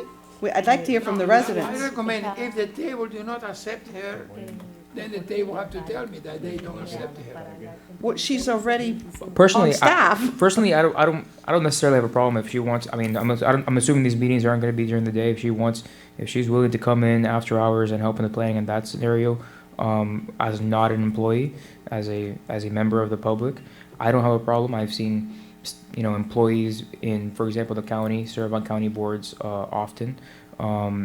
I don't necessarily have a problem. I mean, if she's willing to be. My concern there is we'd have to pay Overtime. Mr. Acosta No. as an employee. No. Or she switch wouldn't her be. hours for that day. I mean, with it, She's a very flexible person. she would be doing this as a volunteer. This is Right. not part of her employment. Oh, okay, as a volunteer. And Yeah, you've but spoken to. just like every other member of the committee, just like Natalie Milian and Lenny Carabia and Ivan Chavez are not paid to be there. they're residents. Neither would she. But they're residents. Yeah, but if Commissioner Suarez appointing Kari Cosa, assuming that she accepts, it would not be as part of her employment. It would be part of her volunteer work in her personal life. Commissioner, you've already asked Scotty and she accepted? Well, if you are here president, do not accept her, vote no. And then I will have to think in another person. But she knows the city. Yes, She and has been nobody of us has been 75 years in the city. yes, and she's already going to be part, Madam Mayor? doing her daily No. job function. She's already, Well, she does handle Mayor, most of our that's your events. opinion. Ask the other two commissioners what they think. Madam Mayor? Yes, Mr. Attorney, go I ahead. would, the only concern that I would have is that she might be compelled emotionally to say yes to something after a I hard hear day's work. you. I hear you loud and And clear. that's I hear you why loud and clear. And I as a raised chair, it. I hear you, as a chair of this table, Commissioner, I am not going to allow a city employee to be part of this committee because they're already going to do that as in their normal daily job. So if you would, you don't have to bring a resident, nominate a resident. You don't have to. I'm not, it's not mandatory, but I'm not going to allow a city employee to be part of the committee, volunteer their time because as the attorney says, I don't want to put anyone in a position to say yes just because they feel obligated to us to do that. So no city employee. If you don't want to bring a resident forward as a nomination, that's fine. It was, just a suggestion I made, and we'll still wait for Commissioner Blanca. So we'll proceed with the names that we have, Madam Clerk, and if Commissioner comes with one, fine, and then if Commissioner Blanca comes with one, fine. Otherwise, we'll proceed with the three that we have.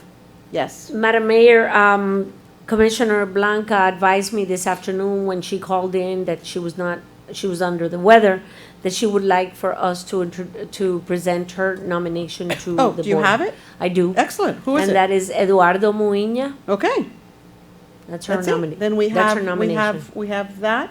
And now, Madam Clerk, Madam Manager, let's decide how are we going to do this committee? I mean, when are they going to meet? What are we going to do? I know it's next year, so we have time, but you have our names. Yes. May I offer the same type of setup that we had on commission meeting dates? I think you all have programmed I your don't have a life problem, around I don't that. have a problem with that. And it shouldn't take many It should not take No. many to just We could discuss start it. early January because obviously there are times where they may not all be available.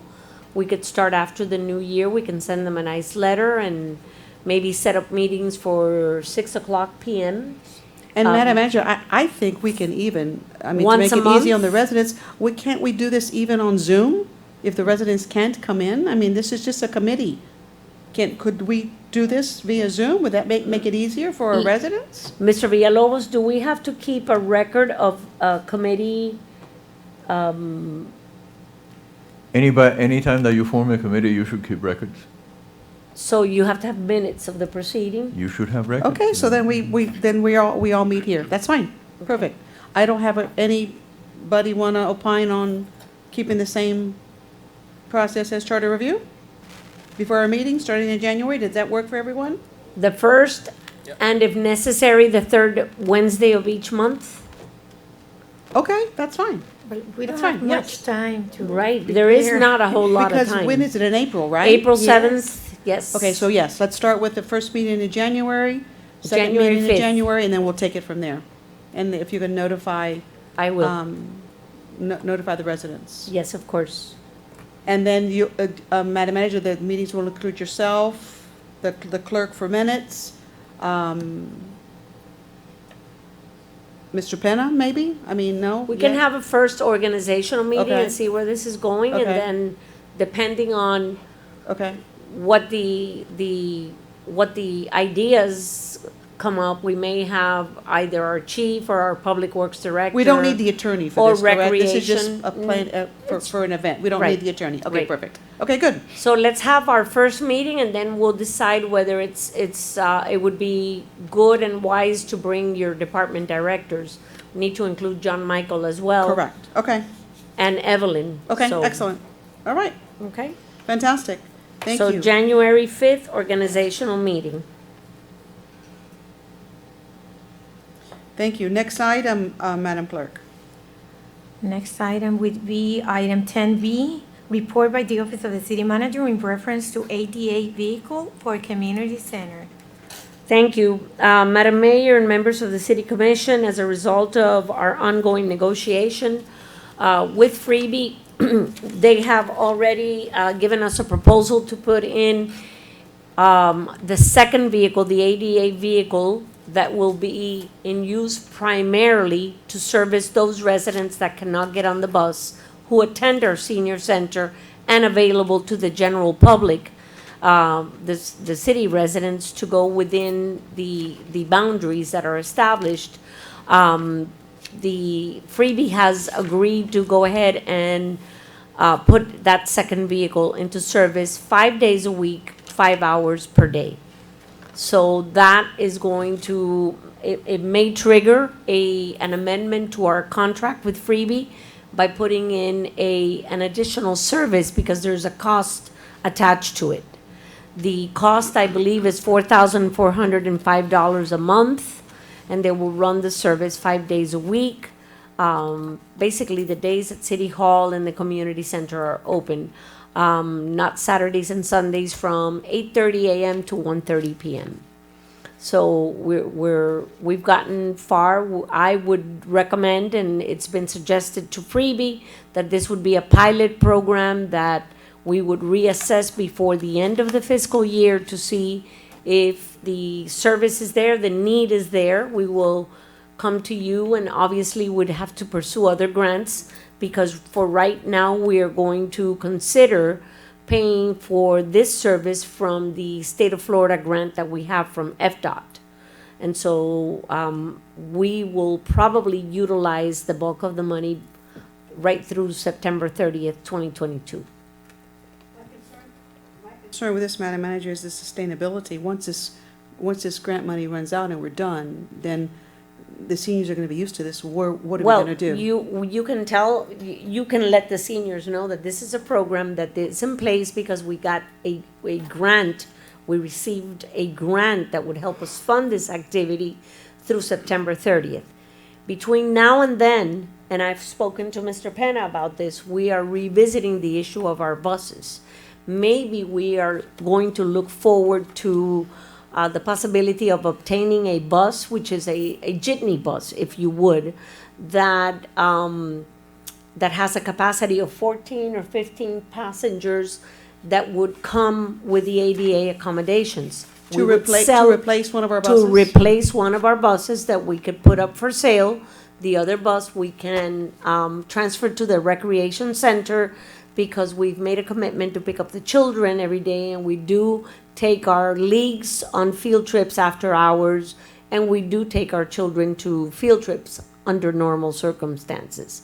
So the second bus or a bus will be devoted to the rec center. We sell off one bus, and we can try and get a grant to purchase a jitney that could accommodate the needs, the special needs of the senior. So I would use, I would pursue the freebie second vehicle as a 9-month pilot program, But basically. we already have that freebie ADA You do, vehicle. but you're adding a cost to it, and when you're basically increasing the service, augmenting the service. And in order for us to get reimbursed by the grant, we have to basically have a business plan, if you would, on how we're gonna spend those dollars. Could we use this grant as an out, to go towards the purchase of that ADA vehicle that you were thinking of buying after this grant is over? I mean, my You question is, cannot- no. why are we going the freebie route as an interim solution? Why don't we just go Because you straight for the? cannot solely devote the purchase of the vehicle to the community center activity. You have to prioritize your seniors, but you have to allow that ADA bus to accommodate the balance of the community as well.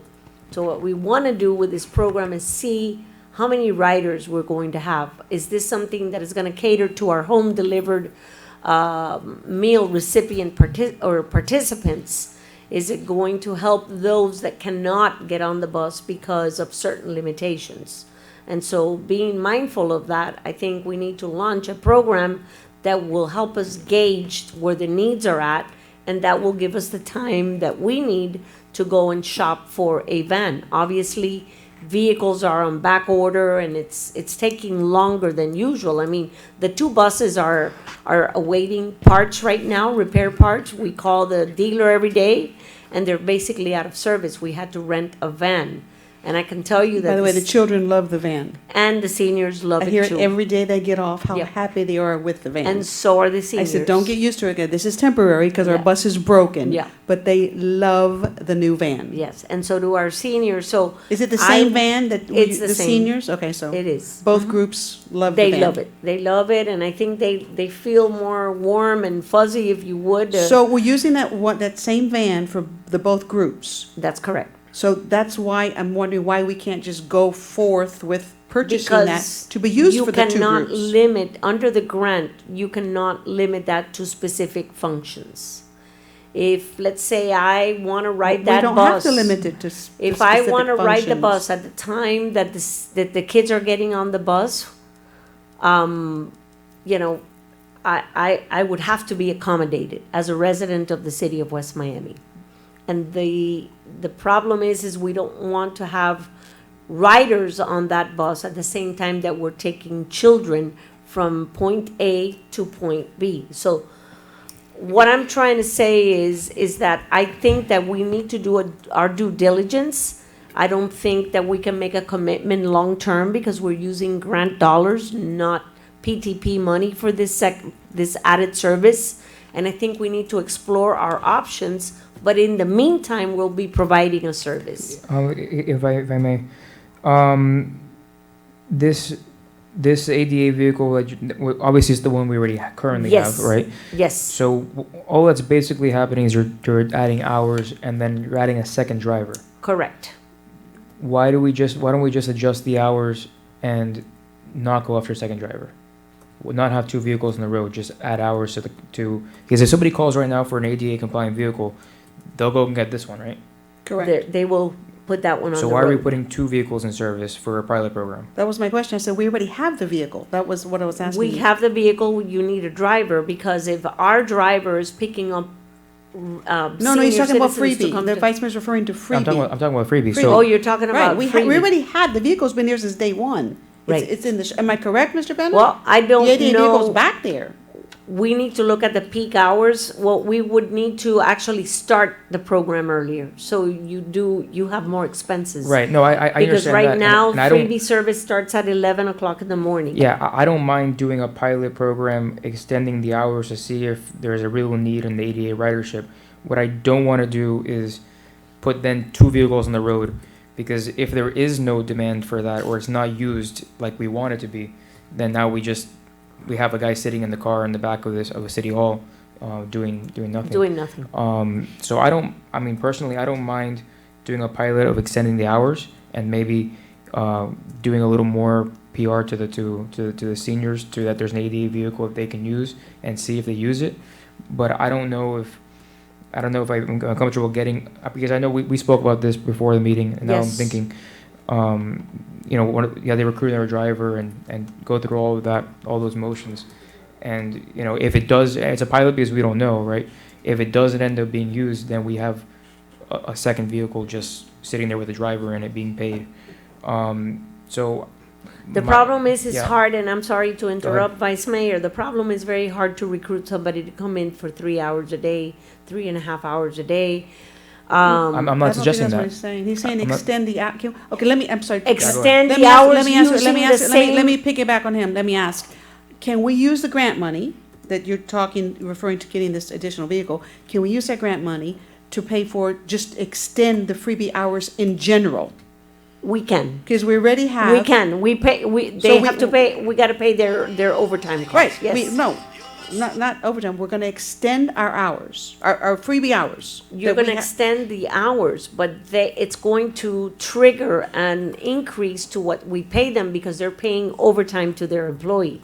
If it's the same driver, Well, it doesn't have to be the same driver, that's irrelevant to us who they Right. have. If they Right. have one driver, 2 drivers, as long as it's one at a time. Right.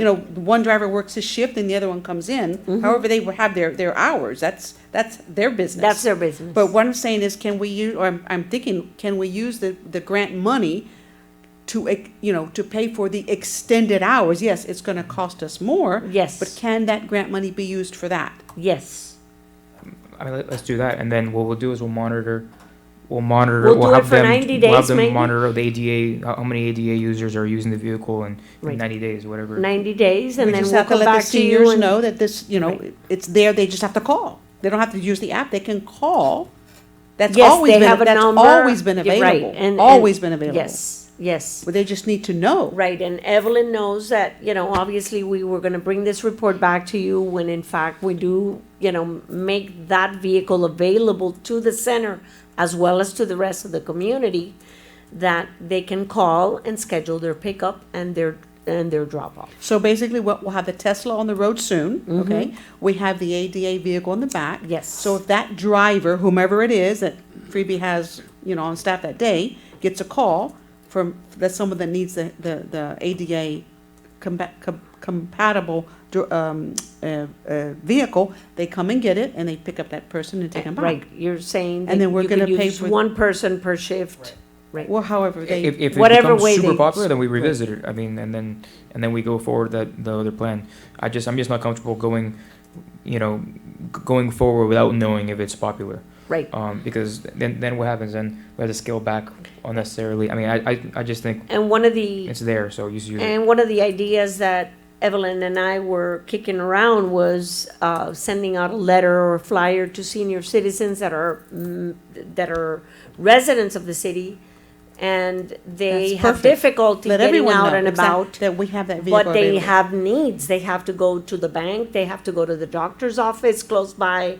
Wherever this extended route may take them, maybe we can get a target group and we can focus or prioritize those that really need the service. And we make the service available for a longer period of time. Right. During the day. Run it a longer Right. period Now, of let's time just be during the sure day.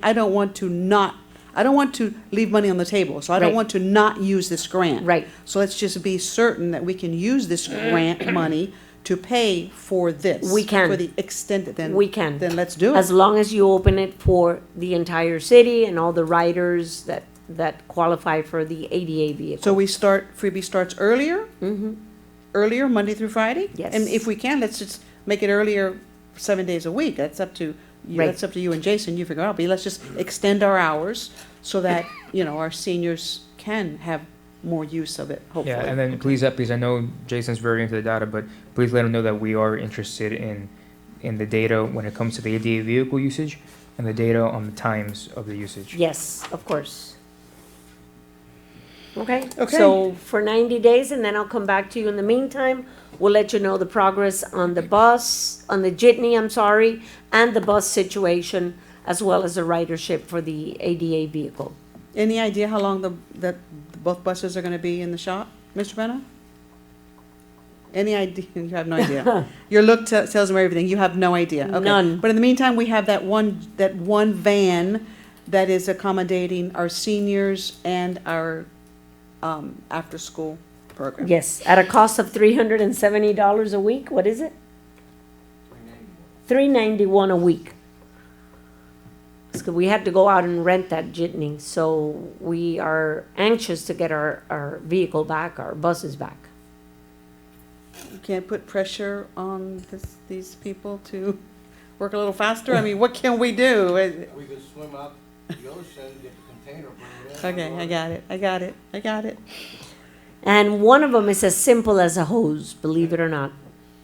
Okay, So. all right. The problem is all over, so I understand. Okay, thank you for everything you guys have done to try to. On that note, Vice Mayor, and I know this is something we talked about, but I'm not ready to report the charging stations. I talked to Jason about it, and he also has a very good contact, and he's going to send us the information for the charging stations. So Awesome, thank you. we will be working on this hopefully this month. Okay, next item. Item 11B, this is a first reading of an ordinance sponsored by Vice Mayor Diaz-Padrón. Ordinance of the Mayor and the City Commission of the City of West Miami amending City of West Miami zoning ordinance 282, deleting parking credits and bonus parking credits, amending parking requirements for apartment buildings, deleting 5.10 relating to mechanical parking, adding new section 5.10 to provide for submittal of a parking management plan for certain developments, deleting section 4.31 of zoning ordinance 282 as amended by 2014-01 related to late work units, increasing notice requirements for new construction in the C mixed use district, allowing for online publication where allowed by state statute, repealing ordinance 2013-01 related to live work units, repealing ordinance 2017-03 related to mechanical parking, providing for conflict correction, providing for severability, providing for transmittal, and providing for effective date. I'm very sorry I had to read that. Okay, there is no discussion on a first reading, so I need a motion. Motion. Thank you, I need a second. Second. All in favor? Aye. I'm sorry, do you have to call the vote, or we're all in favor? If all in favor. call it. All in it's okay. favor. Are Let's all in call the vote, favor? let's Okay. keep it clean. Please call the vote. Commissioner Suarez, how do you vote? Yes. Commissioner Blanis? Yes. Vice Mayor Diaz-Padrón? Yes. Mayor Rodriguez? Yes. 4-0, item passes. Next item? Madam Mayor, you I'm need to sorry? set it for a public Yes, hearing date for the purpose of advertisement and for the general public. That's, the clerk does that. The advertising, yes, but we need to know For when you second would like reading. it for second reading. Next meeting. Next meeting, isn't that Next how we always meeting, do it? Yeah. January 5th, 2022. Okay, yes, next meeting, thank you. Excuse me. I won't be here for January 5th, I'll be on vacation. Okay, and you definitely have a lot to do with this, so, That's my son's birthday. Then on January 19th. 19th. is that, okay, Vice Mayor? Okay, 19th it is. Okay, next item. Next item is item 11C. This is a resolution of the Mayor and City Commission of the City of West Miami adopting proposed amendments by the Charter Review Board to the Charter of the City of West Miami, Florida, adopting, setting, and/or establishing ballot questions for proposed charter amendments to be presented to electorate at the election to be held on April 12, 2022, as attached in Exhibit A, providing for ballot title and summary of chief purpose of the proposed amendments, instructing the clerk to remit this resolution and proposed charter amendments to the Division of Elections, providing for the city attorney to renumber, reletter, and relocate articles and sections in order to conform with the amendments to the charter, instructing the city clerk to delete repealed sections and/or incorporate amendments to the charter as adopted by referendum, instructing the city clerk to forward the amendment charter to the Municipal Court Corporation, Muni Code, providing for severability and providing for effective date. Anyone have any questions on this? Let me just make sure that Is there a motion? Well, the vice mayor has some questions.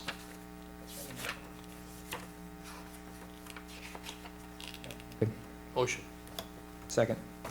I have a motion, I have a second, please call the vote. Commissioner Suarez? Yes. Commissioner Blanis? Yes. Vice Mayor Diaz-Padrón? Yes. Mayor Rodriguez? Yes, 4-0, item passes. thank you. Next item. Item 11D, a resolution of the mayor and city commission of the city of West Miami waiving the competitive bid provisions as provided in Article 4, Section 274A and B of the City of West Miami Code of Ordinances, authorizing the city manager to enter into a cooperative procurement agreement piggyback off the Orange County, Florida procurement agreement with Hydra Sales, the authorized vendor for Sulzer ABS pumps, Exhibit A, accepting a bid offer by Sulzer ABS Pump, Exhibit B, for the purpose of installing 2 new pumps at the Sylvania Lift Station for a contract amount of $52,838.20, providing for funding for said purpose. Purchase, providing for terms and conditions of the purchase, providing for effective date. Mr. Penna. Madam Mayor, Vice Mayor, Commissioners, this is the last set of pumps that we are replacing on our sewer lift stations. We have hydro pumps in all the other lift stations. We've done 2 per year. This won't be the last set that are in the station that's in front of Commissioner Blanis. The pumps that are in there now are Pump X pumps, which are no longer being manufactured. So anytime they break down, there's no replacement parts. Some parts have to be manufactured, some parts have to be scavenged from other pumps that they may have from other pumps that have been removed. And these will be 2 brand new pumps with modern pumps, hydro pumps. So you said we're doing 2 per year, and these are the last 2? That's correct. And what is the life expectancy of these pumps? 20 years. 20 years. So if all the pumps have been done, well, we've done how many so far? 6. Okay, so they've all been done relatively within the same amount of time. So we're looking at a good 20 years before. Right now, some are as old as 3 years old already, so That's relatively fine. Okay, any other questions on this item? And the money for this pump is coming from the Stormwater? the- Not stormwater. no, sewer. we have it in No, it's in the the sewer budget. fund. In the sewer Oh, it's in fund. the sewer fund, Yeah. so it's not coming from that COVID, No. okay. Motion. Mr. Penna, we'll report that back to you after 20 years, so. After 20 years. I hope to be here then. And don't come back and ask for more money on these, all right? I want to beat that John Land guy. What, 60 years? Thank you, Mr. Penna. All right, I have a motion, I have a Second. second. And Madam Clerk, call the vote, please. Yes, Commissioner Blanis, how do you Yes. vote? Commissioner Suarez? Yes. Vice Mayor Diaz-Padrón? Yes. Mayor Rodriguez? Yes. 4-0, item passes. Next item, please. Item 11F, discussion in reference to resolution delegating the authority to the city manager to mitigate code enforcement liens. This request is by Mayor Rodriguez. Yes, thank you. Let me just make one correction. Not necessarily city manager, but I've been talking about this for quite some time and thinking about it. I've been discussing it with the manager. Every time those mitigations come up here, it puts us in a precarious, difficult position. I think these mitigations are administrative and not legislative. And the second they come up here, they become, political, so to speak, because they're not legislative. I feel this is an administrative item. So I mean, we always look to administration, we say, what do you recommend? I mean, they've already handled it. So why do we put the residents through coming up here and talking to us? What I'd like to propose is that, obviously they go through the process, they go to code compliance, and they go to the code enforcement meetings, and they deal with them. And then if they want to take it farther, if they want to mitigate it even farther, perhaps we establish a magistrate, as we do for the red light cameras. So not necessarily city manager, but I just think if you request if you'd like a mitigation farther, more than what you've already done with code compliance, then number one, you should be charged a mitigation fee, or request, a mitigation fee, because you're requesting a mitigation, even more than you've already gotten. And that fee should go to cover, if we do put in a magistrate, that would cover that. It's not like we're not gonna make money off of this, but I just feel it should remain administrative and not become legislative/political by coming upstairs. So I just want to get your thoughts on that. I'll go. So yeah, I think the only issue I had with it was the city manager. She already Right, caught no, that was not, you yeah, already caught that, because right, you can't be right. judge, jury, and executioner. Exactly, so I mean, when, in my discussions with it, I didn't specifically, want to already To nominate or investigate, designate a person, but just the idea, the concept of if it's staying administratively. Yeah, Madam Mayor, Yes, if you appoint a magistrate, that's not going to be administrative. well, that's just my thought, just my Okay. thoughts. Doesn't have to be a magistrate, doesn't have to be the city No, manager. no, I mean, you just- can appoint a magistrate if you want to, but don't call it administrative because it is not, right. okay? Okay, I mean, I still don't feel it should come up here to us. Okay. No, he's agreeing. He's just saying in terms of terms we're using. So I won't Maybe call it administrative. administratively, I'll call it whatever you recommend we call it. But are we all in agreement that, I mean, I don't even know, why did it come up here to us? Has that just been the way it's been forever? Yes. It was something that made it that way, or it's just because? Mr. Penna?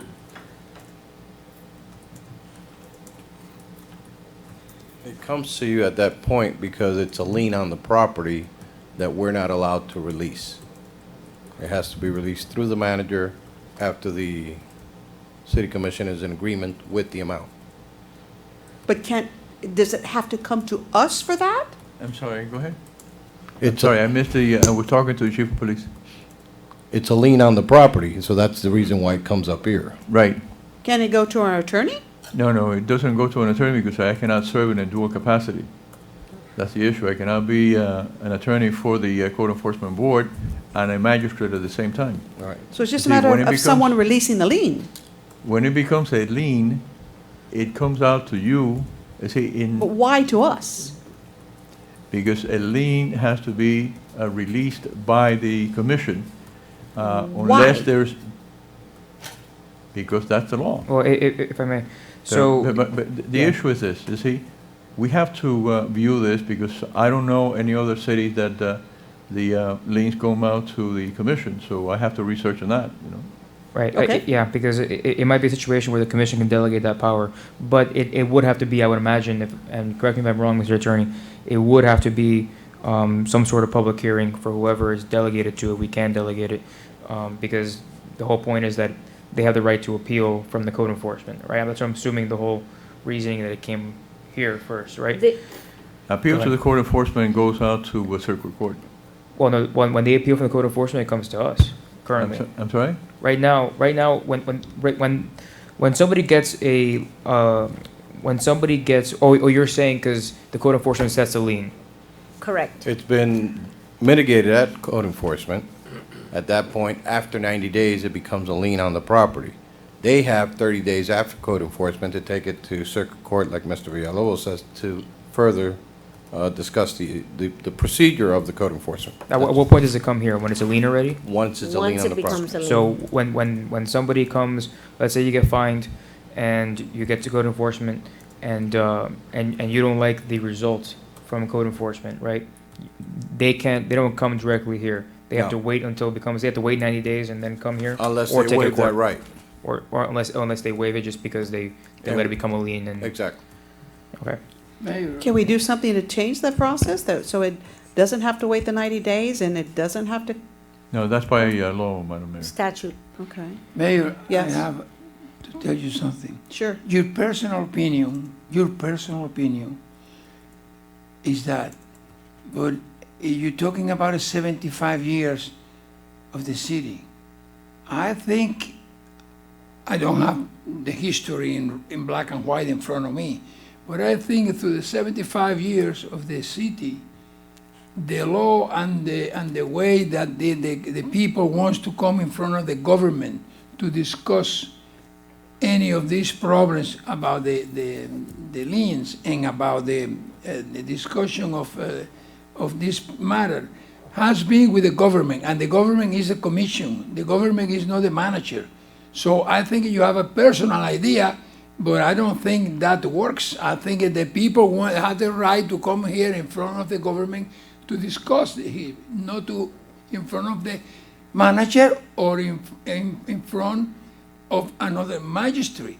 They would like to come for the 75 years, I have understand, all over the county and I think all over the state, the United States, the people like to come in front of the government to discuss the problem. Not to discuss Not a lien, person. not to Now, discuss if a your lien. personal idea like come to discuss with one person, that's your personal idea.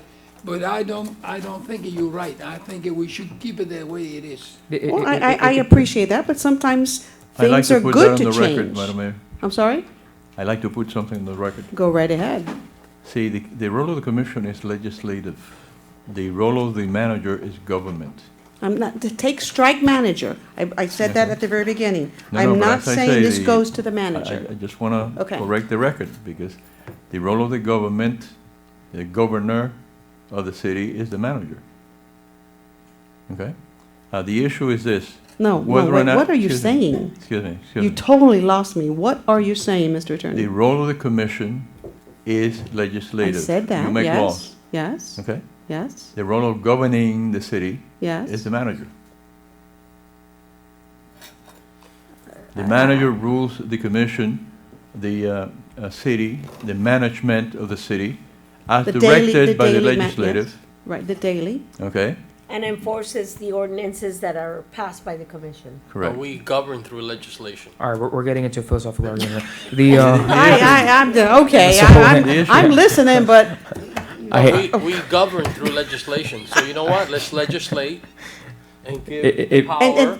if I well, could- that's exactly what I want to do, but not necessarily to the manager, because she cannot be judge, jury, and executioner. I get This that. is- Yeah, this if I is can a- suggest, She'd be good at hold on, it. hold on, I- hold I on, get hold that. on. I get that. If I can suggest something. Go, what, yes.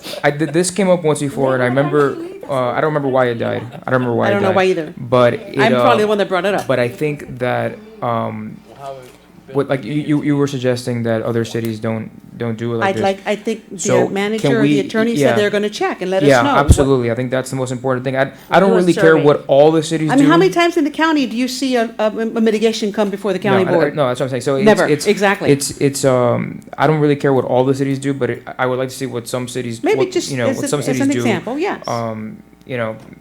I think having everything in front of us would make that a little easier. That's wonderful. So, Yeah. Madam Manager, Mr. Attorney, whoever, Good idea. Madam Clerk, can someone get us some more information on that? And then We put will this be happy back to. on the either first or second meeting in January. It all Whenever you depends have on all the- how soon we get Right, responses right, that's what I'm back. saying. It's sometime in January, put this on the agenda so we can continue discussing it. Wonderful. Okay, next item, please. Oh, yes, next item, Madam Clerk.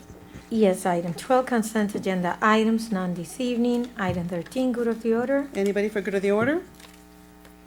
Okay, motion to adjourn. Motion. Meeting is adjourned. Thank you all. Have a very nice evening, everyone. Thank you, Madam Mayor.